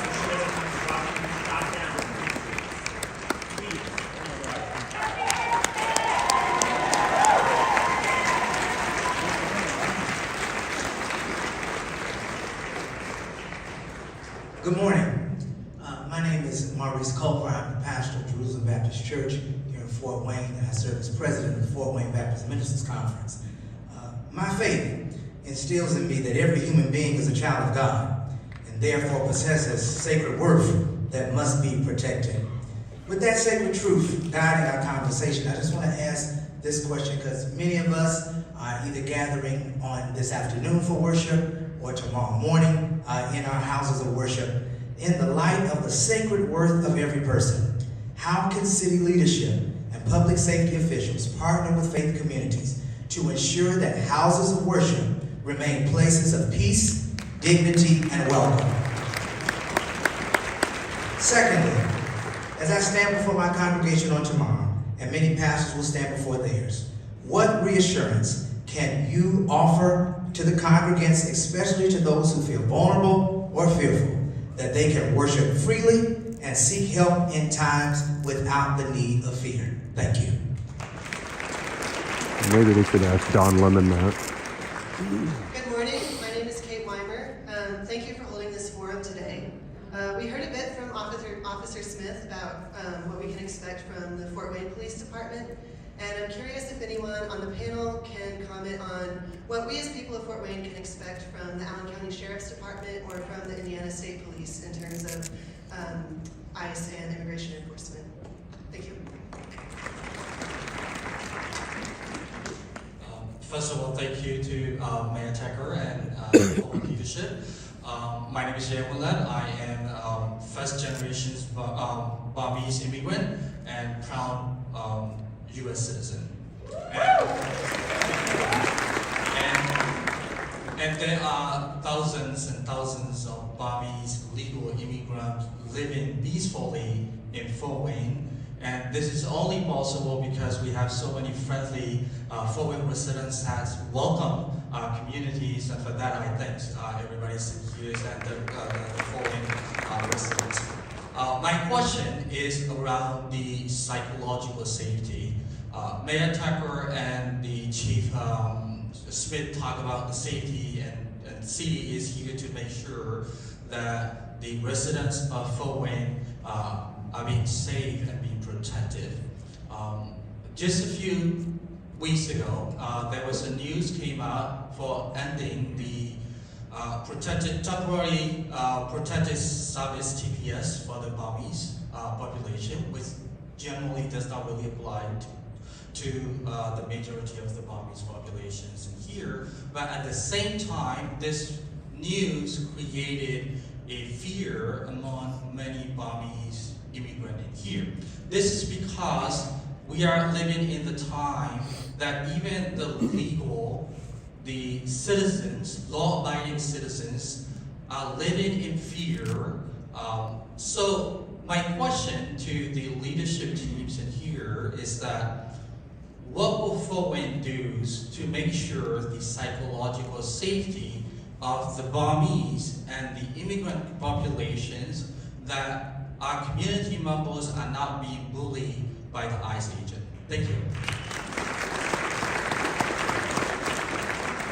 Good morning. My name is Lima. My question's for the chief. We all know that ICE doesn't have a flea fart's worth of training. I expect that the Sheriff's Department, the Police Department does. My question is for de-escalation. What is the training? What does that kind of look like? What can we expect to see? Unlike the mayor, I'm gonna panic if masked men surround my car and try to drag me out. I'm not gonna be logical. I'm going to freak out, possibly call 911 and hope someone shows up. And I would hope that looks like de-escalation. So that's what I would like to know. Thank you.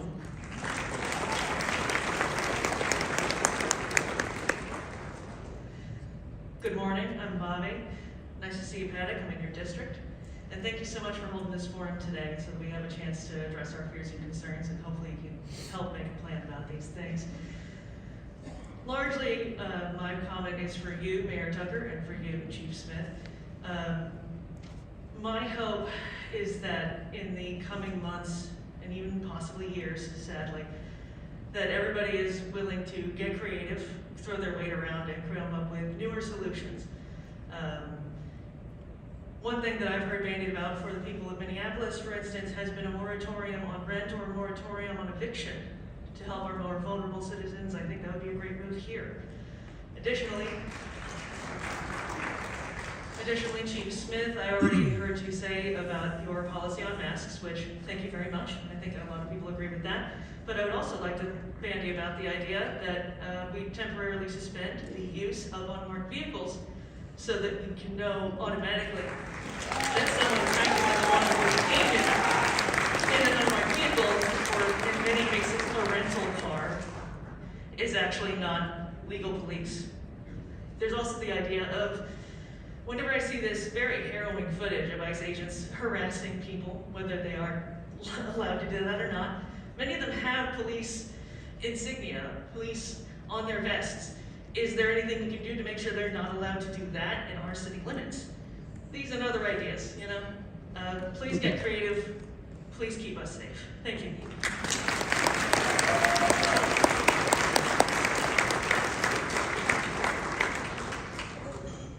About a half hour ago, I told you we were hoping that this would be about another half an hour. What I'm going to do right now is allow the folks up here a chance to respond to things that have been said, and then we'll go through at least one more round of 1, 2, 3, at most 2, 1, 2, 3, and then one closing comments from up here. So, comments from the stage at this moment? DJ? Yeah. So, I just want to go back to what I said. Our first priority is safety. We restore order, and we try to communicate. That's how we de-escalate things. Going back to talking about unmarked vehicles, we do need to use unmarked vehicles in some circumstances here in Fort Wayne. But I will say this: if you are ever in doubt that that's a Fort Wayne police officer that is stopping you or at your door, if you call 911, they'll tell you if it's us. We've had that happen before. People aren't sure, just call. But that's where I just want to make sure you know that's where we're at. And feel free to email me. I'll get back to you with anything you'd like me to ask or answer for you. Yes, I will say these. I'm going to answer the psychological safety question. And not just for our Bernice residents, although I understand that that is the newest concern right now. When a lot of this went into place, we had some private meetings with our Latino, our Hispanic community, because there was a lot of fear that was there, and we pulled together members of the congregation of the community to be able to have some conversations on how we can assist as well. In fact, yesterday I met with a pastor from our Burmese population community to give some resources to be able to help him help his community. The city of Fort Wayne stands as a resource.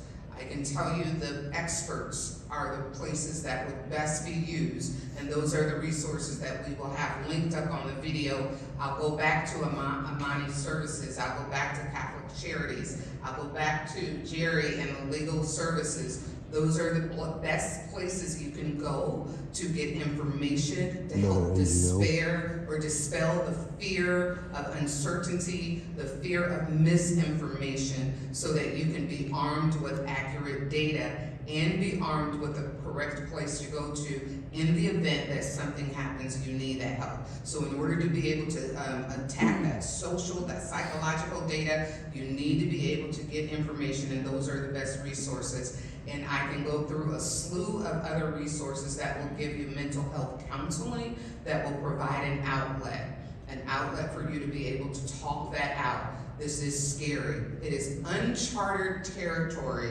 of what's happening in our states, right, in the United States. Many people don't know what to do. They have anger and passion and fear and anxiety that they don't know where to place it at. And some of our social services, our counseling services that are in our community can help you talk through those fears. Those are the resources that will show up in a little bit as well to be able to give you more data. I can also tell you that social media is not the place, right? I'm an avid social media user, so I'm not speaking against social media. I'm an avid user, but I can tell you there are moments where I look at things and I go, that's not even halfway true. What someone's posted and made it sound like it was gospel. I can look at it and say that's not halfway true. The next thing that I also want to make sure that I reiterate, it is my role to make sure that I am protecting the citizens of Fort Wayne, that I am upholding the Constitution, that I'm upholding the Constitution of the United States and the Constitution of the state of Indiana. I will never ever tell you not to exercise your rights. I will never tell you that. What I will tell you is to protect yourself while you're exercising those rights. I think I heard someone state earlier that I was saying don't get in, don't protest or don't do something, and maybe I heard it incorrectly. But you have a constitutional right to organize and to protest. I will never tell you not to do that. I am going to tell you, I am giving you the facts that they have shared with us, the things that will set an agent off, to impede them from doing their work and to touch their person. And that's what I'm asking you to make sure that you do not put yourself in that position where you would then put yourself in harm's way if you touch their person or you impede them from doing the work. But by all means, baby, exercise your constitutional right. We're going to try and get at least one, maybe 2 rounds of questions here, if we can. And very quickly, the resource page that's already up on Engage will be amended in part based on the questions that were coming in here. So go back to that page every now and then to see if that has changed. Yes? My name is Jimmy Fincher, Vietnam veteran. I'm administrative aide, special needs aide at Northrop High School. I'm the pastor of Faith Missionary Baptist Church. I have a 98-year-old grandmother. I married a 98-year-old mother who sits and watches the news and she sees people being beat to death and it traumatizes her, but that isn't what I'm gonna get on. My thing is this, working for the schools, when I left there Thursday, we had no guidelines on exactly what ICE could do, how they could come to schools, and what they could do. Secondly, as me being a pastor of a house of worship, I don't allow guns in my church. My question is, if an ICE agent comes there, fully loaded, stocked, dressed like I was when I was in the jungles of Vietnam, I don't want them in my house of worship. Everybody should feel safe. That's God's house. It's not mine. It's His house. You know, what you do at your house is fine, but what you do at God's house is completely different from me. So, my question, I know it will never get answered, because when I left the school, they didn't know nothing. It's always coming down from administration. When you speak of Liz Brown, she represents me, but she's not a representative of what my thoughts are. I live in the 46835. Make a long story short, she came to our house. One of my co-workers that I worked with years ago. She was there, she was dressed in her scrubs, she was a nurse, happened to be my color. Liz Brown came there, and the question that came out of her mouth was very simple. Can I speak to the lady of the house? Already her mindset is, so she's not even in a mental state for us to represent us. But what I want you to do is like when they talk about the police, when you have an ICE agent with police written on the back of the uniform, you tend to assume that they're going to treat you as a police officer would. Is there any way that you guys can make sure that when they come here, that we can differentiate between police and Gestapo?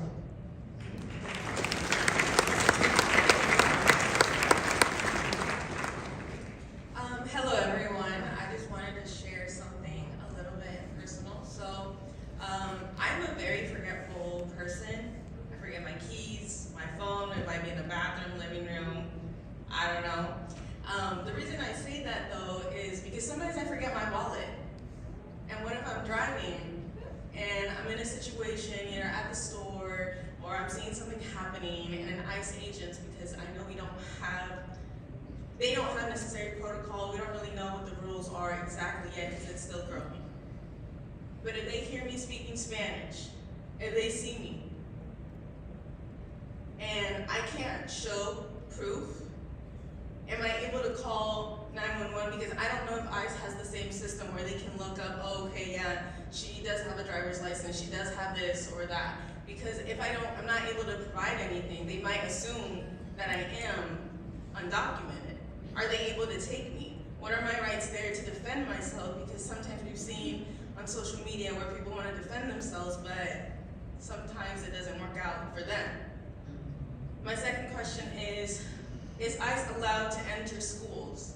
I know that we don't want to compare everything that's been happening in other states, but it is concerning, especially when you see a small child with a little hat being held as almost, to get people out. And another question is that I've been thinking to myself, what happens if a student's parents are deported? What happens to that child if they are citizens? Do they get a call? Do they have any requirements of who has to pick them up? If someone goes to pick them up, do they have to show proof of citizenship? Does this child go to foster care? Does the child go to a detention center with their parents? That's my main questions and stuff. I'm not sure if either one of you two would be able to answer that.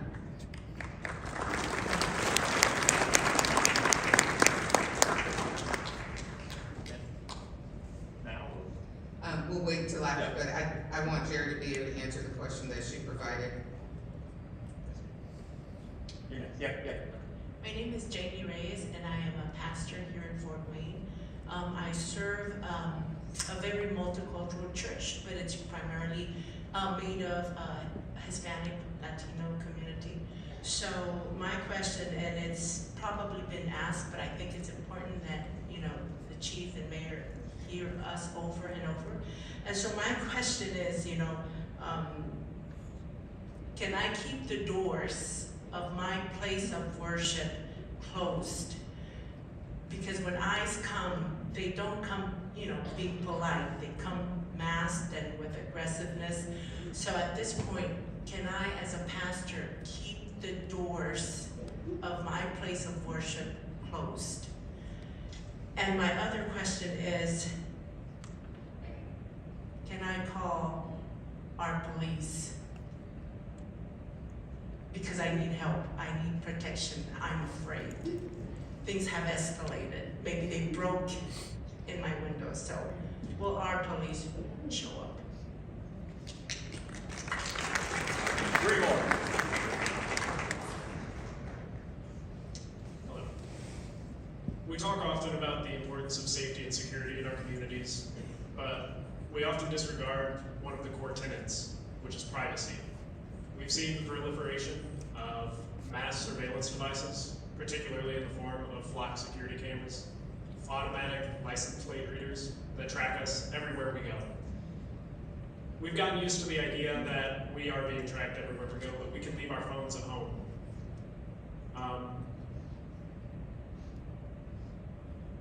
I would like to call on the city to create an actionable plan to remove these government mass surveillance devices. And I would like to address the citizens of Fort Wayne and say that Flock Security has partnered with Amazon, so your Ring doorbell cameras are now government mass surveillance devices. Remove them from your homes. Do not trust big tech to have your best interests in mind, because they will. Thank you. Hello, my name is Sandra Garza, and I'm the founder of Fuerza Unida. As you can tell, we've been really active here lately, and I want to thank you guys for having this, but I also want to say that on behalf of the people who cannot be here to speak for themselves because they feel scared, because they are undocumented, I do want to say that I do feel like this conversation is a little reactive versus being proactive. And I think that it is vital that we work together, if we can, to make sure that our community doesn't lose have distrust with local law enforcement. We have also been really recommending that they call 911 to ensure that who they are being pulled over by are actual officers versus people that they don't know. We call them the bad guys. So we really want to work together, and what would have really, I feel like, have been a wonderful piece to add to this would have been to have somebody from an allyship that is from that community that is most vulnerable right now on this stage as a sign of unity as well. So I do feel like there are some key pieces that I definitely think we can work together to improve, because solo el pueblo salva el pueblo, which means the community is going to save the community, right? I do want to make sure that you guys hear the voices of some of the people that have reached out to me. I have had mothers call me frightened, scared to send their kids to school. I have had people afraid to go to work, to leave their house. And I have had Burmese call me and ask me if they are going to be completely killed by all of the ICE in the area. And so there is a lot of fear, and I think it's important that we are out on these streets proactively having these conversations so that they don't lose the trust that they have, so that they don't go without the services that they need from you guys. So we really want to work with you guys. We really want to make sure that you guys understand that we are here with you, not against you.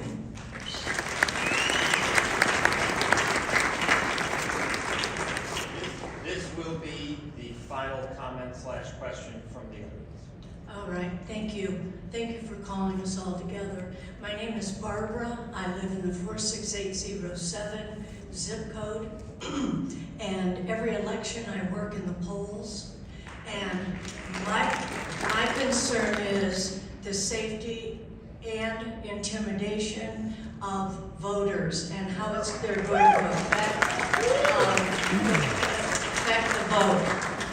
Are there any kind of things in place, or could there be, or would you consider having something in place for protection not only of me and the people that work at the polls, but especially our voters? We cannot afford to not have people come out to vote in this very important election. Thank you.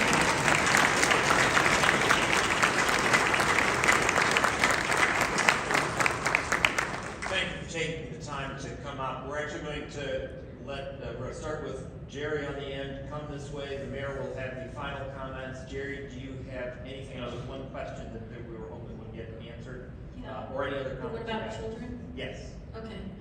So what happens to kids when their parents get picked up, right, and get detained? We've had this problem before.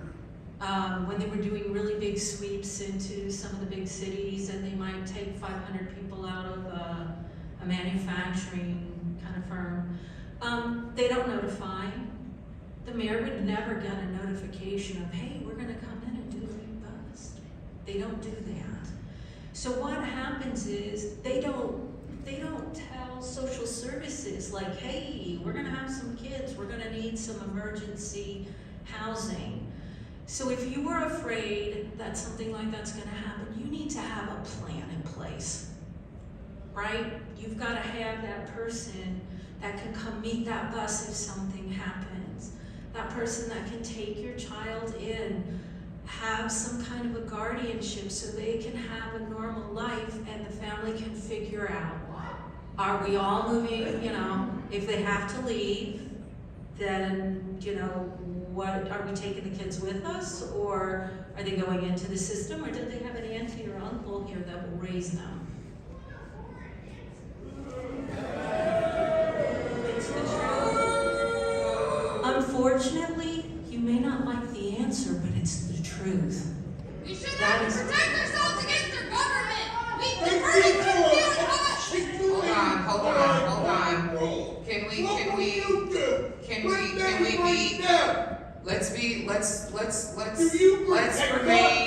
let's remain respectful, because here's the thing.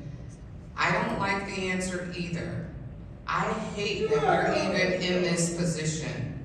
I strongly hate that we are in this position, but we are trying to arm you with information on how to properly respond. So here's what I heard from her and what she just provided with the answer. You all, come on, the reality is this. We are put in a position in uncharted territory, So we need to start making other plans with the community to be able to start protecting ourselves, whether it's with our neighbors next door or with people around us. The information she gave us is hard to swallow. It's not what we want to hear, we don't like it, but let's create some plans. I heard earlier today that someone said we have, there was a resource over here. Stand up again, you provided a resource where you want to pull together people to be able to get information. This is the way we can start planning these things out. I saw Marilyn around Townsend, she had information that she was willing to pull together. That's a resource that we could use to start planning, right? We can be as pissed off as we want to be and not like it, but festivity is only going to take us so far. We then have to come up with a plan. And that's what we need to start doing now, is working through what that plan can be and what that plan looks like with the ugly information that we've received. That's the plan.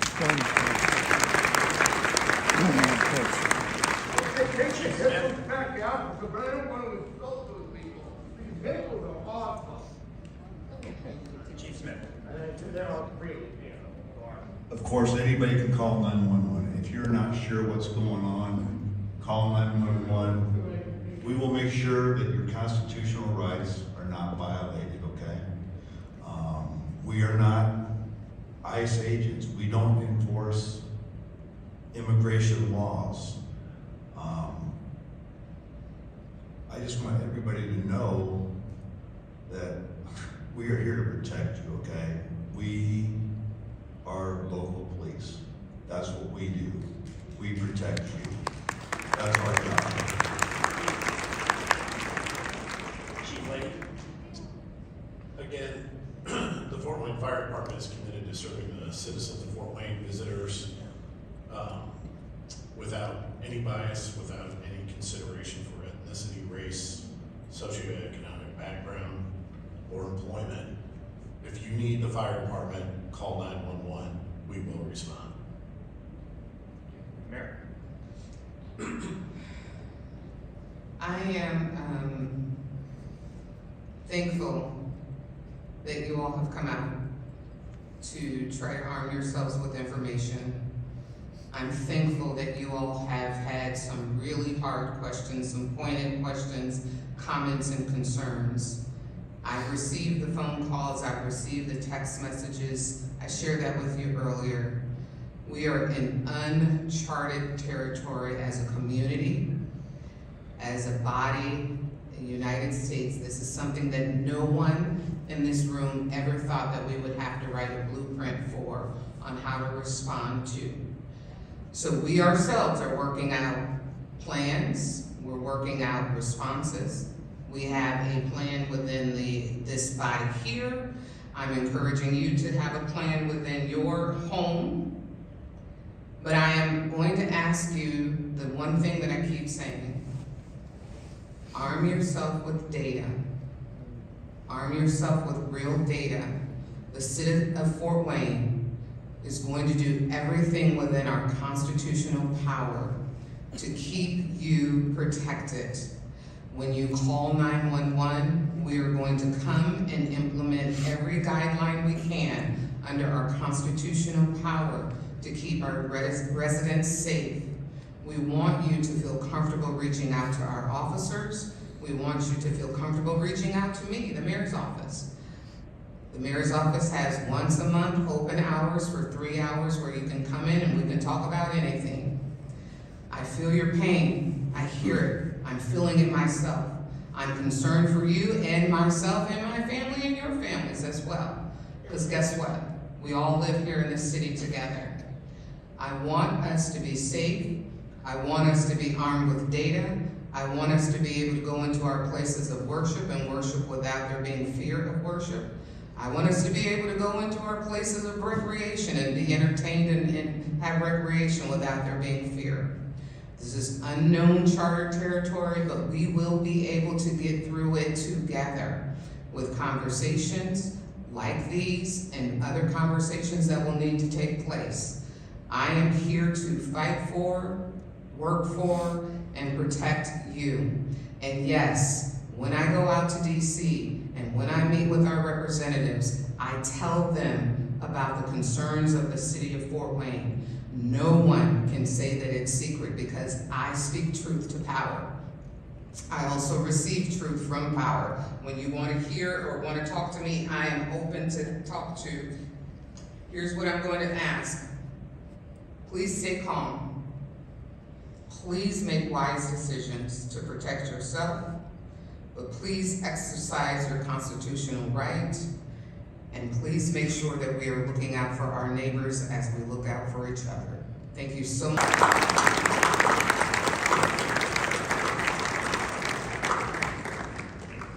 This concludes the forum. Please notice that there are a couple of URLs and QR codes up there. Please take advantage of those. We'll be changing the resources as we get more, so that document will evolve.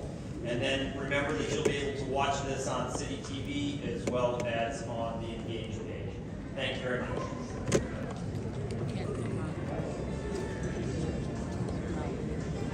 What? Oh, I was like...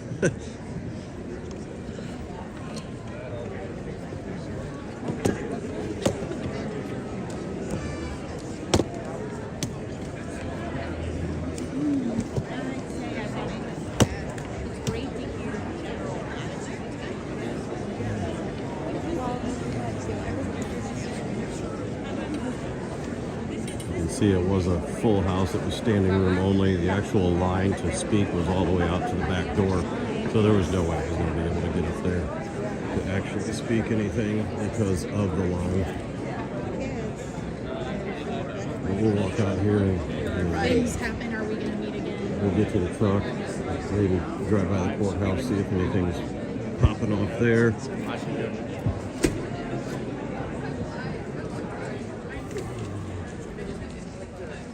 They continue to say that this is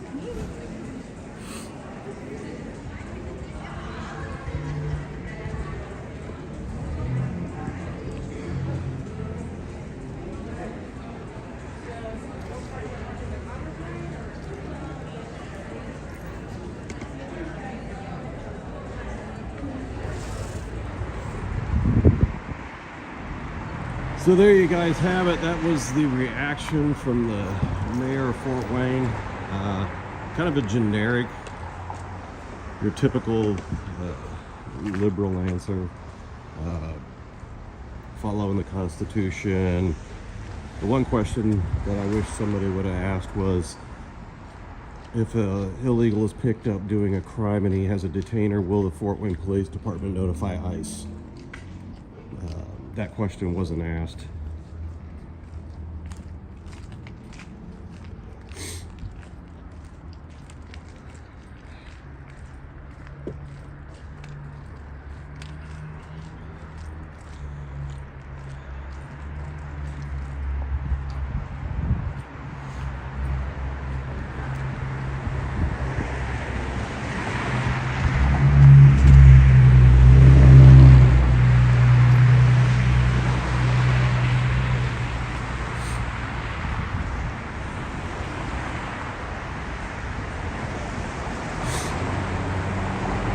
I was a little up.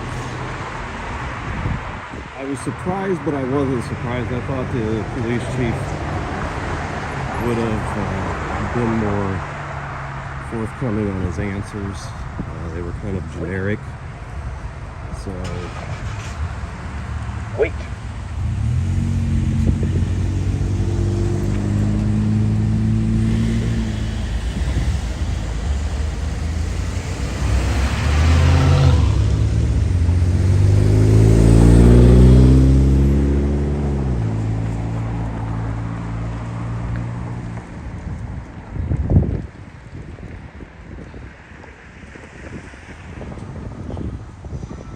I did like the fact that they said that if you impede them or touch them, you're going to be screwed. Of course, that was a good thing.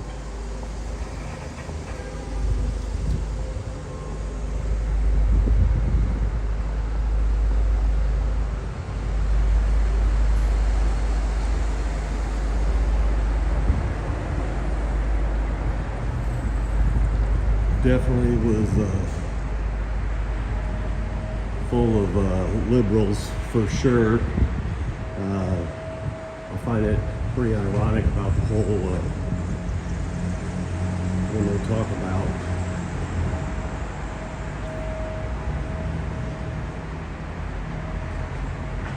where the heck did I park?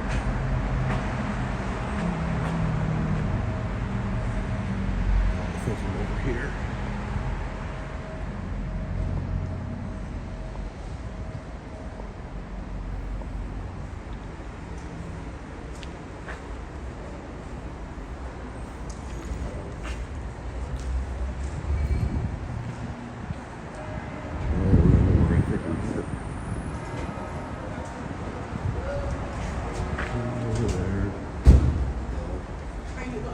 Yeah, probably.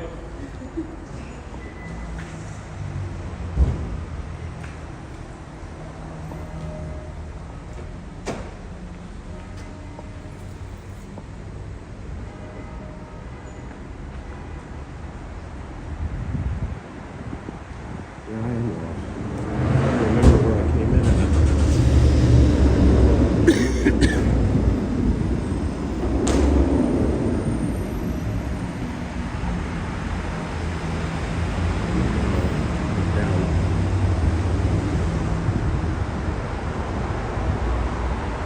Duh.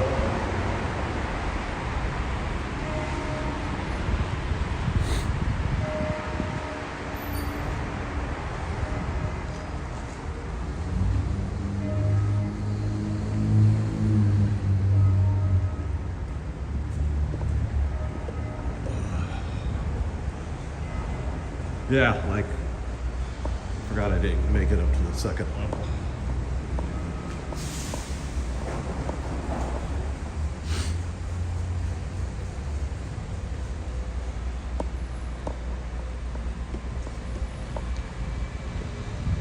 We'll drive by the courthouse, see if anything's popping off there. I'm not too sure if there will be.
Brr.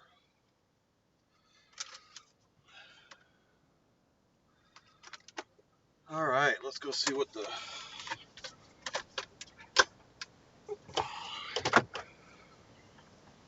we'll go see what's going on at the courthouse.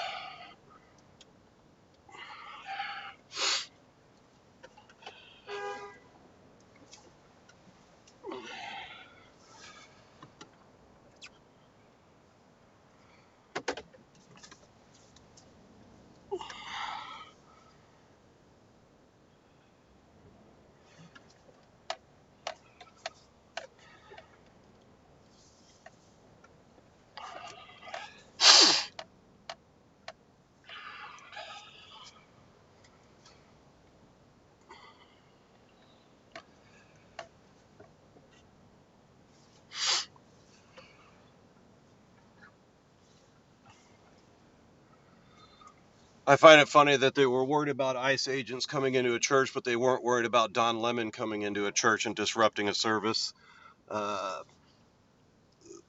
you know, they talked about the people that were interfering with ICE and got into trouble when when ICE agents responded, from them being almost hit by a vehicle. They worry about all that kind of stuff, but they don't ever talk about the victims. Not one time did you hear anybody say anything about the victims. Absolutely crazy. Absolutely crazy.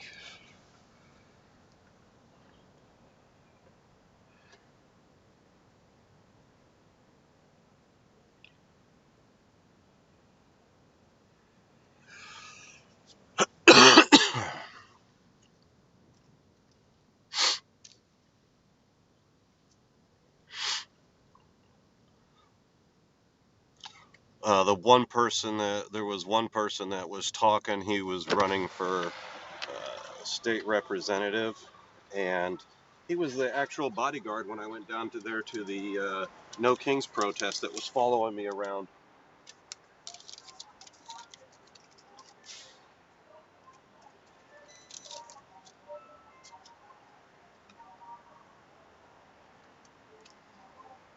You guys might remember him. He was the one that was the biological male that wanted to be a biological female. That was not going to happen.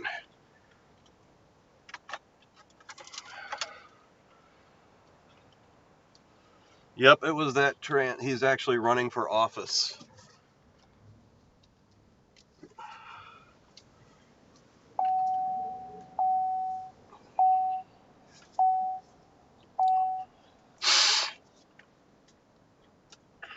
Let's see, we'll go up here and cut over. Yeah, I seen him stand up, and then he looked over in my direction. I was like, oh my God, he's going to freaking know exactly who I am. And I figured he would say something, but no. Those people, they were there exercising their First Amendment rights, whether we agree with them or not, which I do not agree with them. There's a legal way to come into this country, and if you don't do it the legal way, then you have broken the law and you need to be sent back home.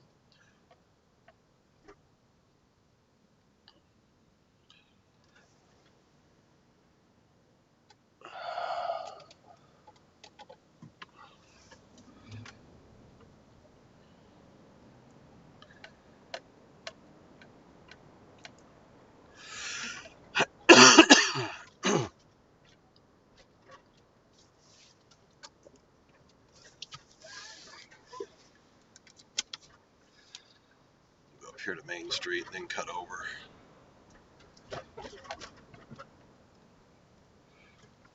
I seen Mega Matt was in here earlier. He's still in here. I hope you're doing well, brother. Give me a call sometime.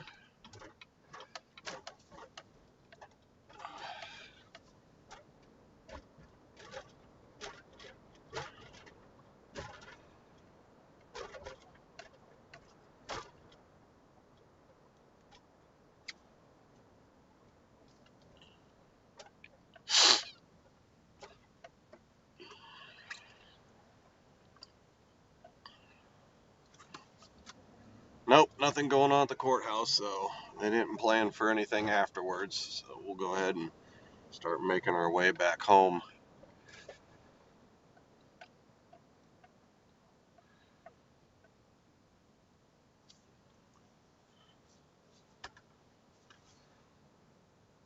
The owner of Fortiza was in there. Everybody was clapping.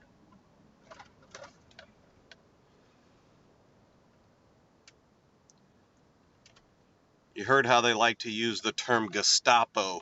They use that quite a bit today. But they don't talk about how Obama was considered to be the deporter in chief. You don't hear that.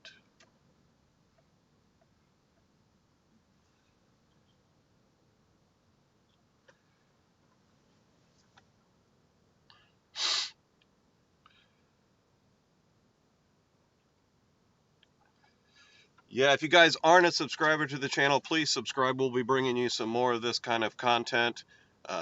Anything that happens in the city of Fort Wayne or surrounding areas, we will be bringing that to you. We got some another No Kings protest that's going to be happening in March. We'll be covering that live, and anything else that happens protest-wise in the city of Fort Wayne or the surrounding areas. But if you're not a subscriber, please subscribe. Turn your notifications on.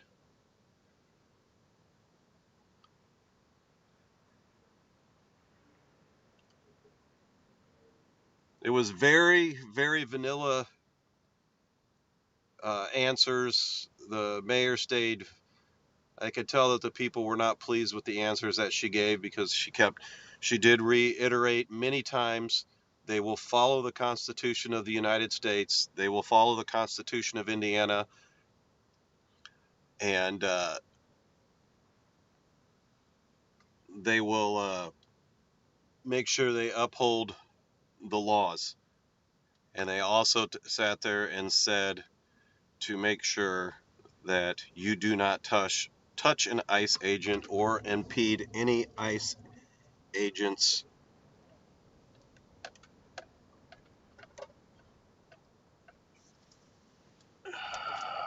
Hold on.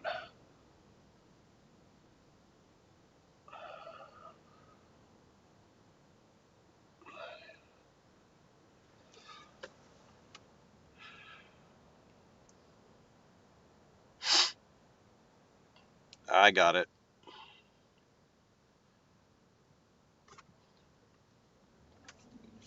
Share this out. If any of you people that live in other cities, you hear about these things, it's important to go to listen to hear what your mayor and city officials have to say.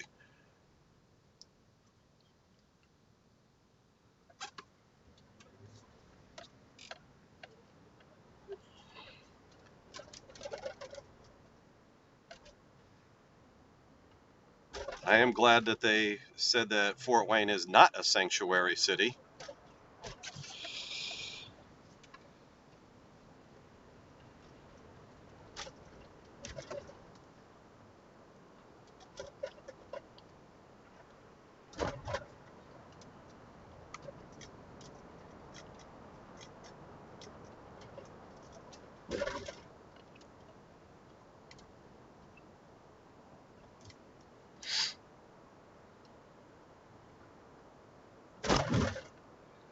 Also, make sure you guys turn in for Turning Point's halftime Super Bowl. Be Brantley Gilbert, Kid Rock, Lee Bryce, and I can't remember the other person, and with a special surprise guest.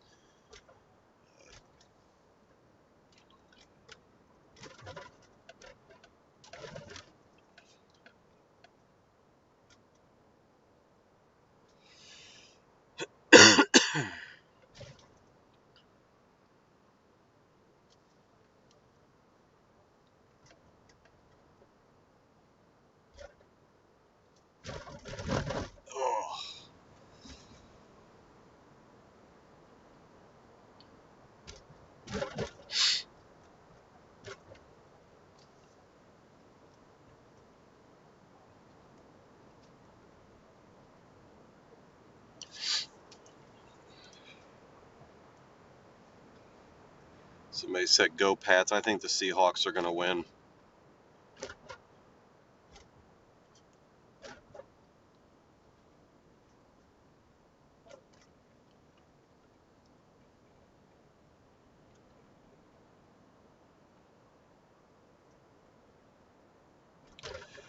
Yeah, the trolls love to troll. They just help the algorithm, that's all. Remember, we're non-content players or whatever it is. Yeah. All right, guys. I am going to go ahead and end the stream. I hope you guys have a great rest of your weekend. Thank you for being in to see what the city of Fort Wayne had to say. For all the new subscribers, welcome. And for everybody else, thank you for tuning in and thank you for sharing. I will talk to you guys all later. Have a great day. Peace.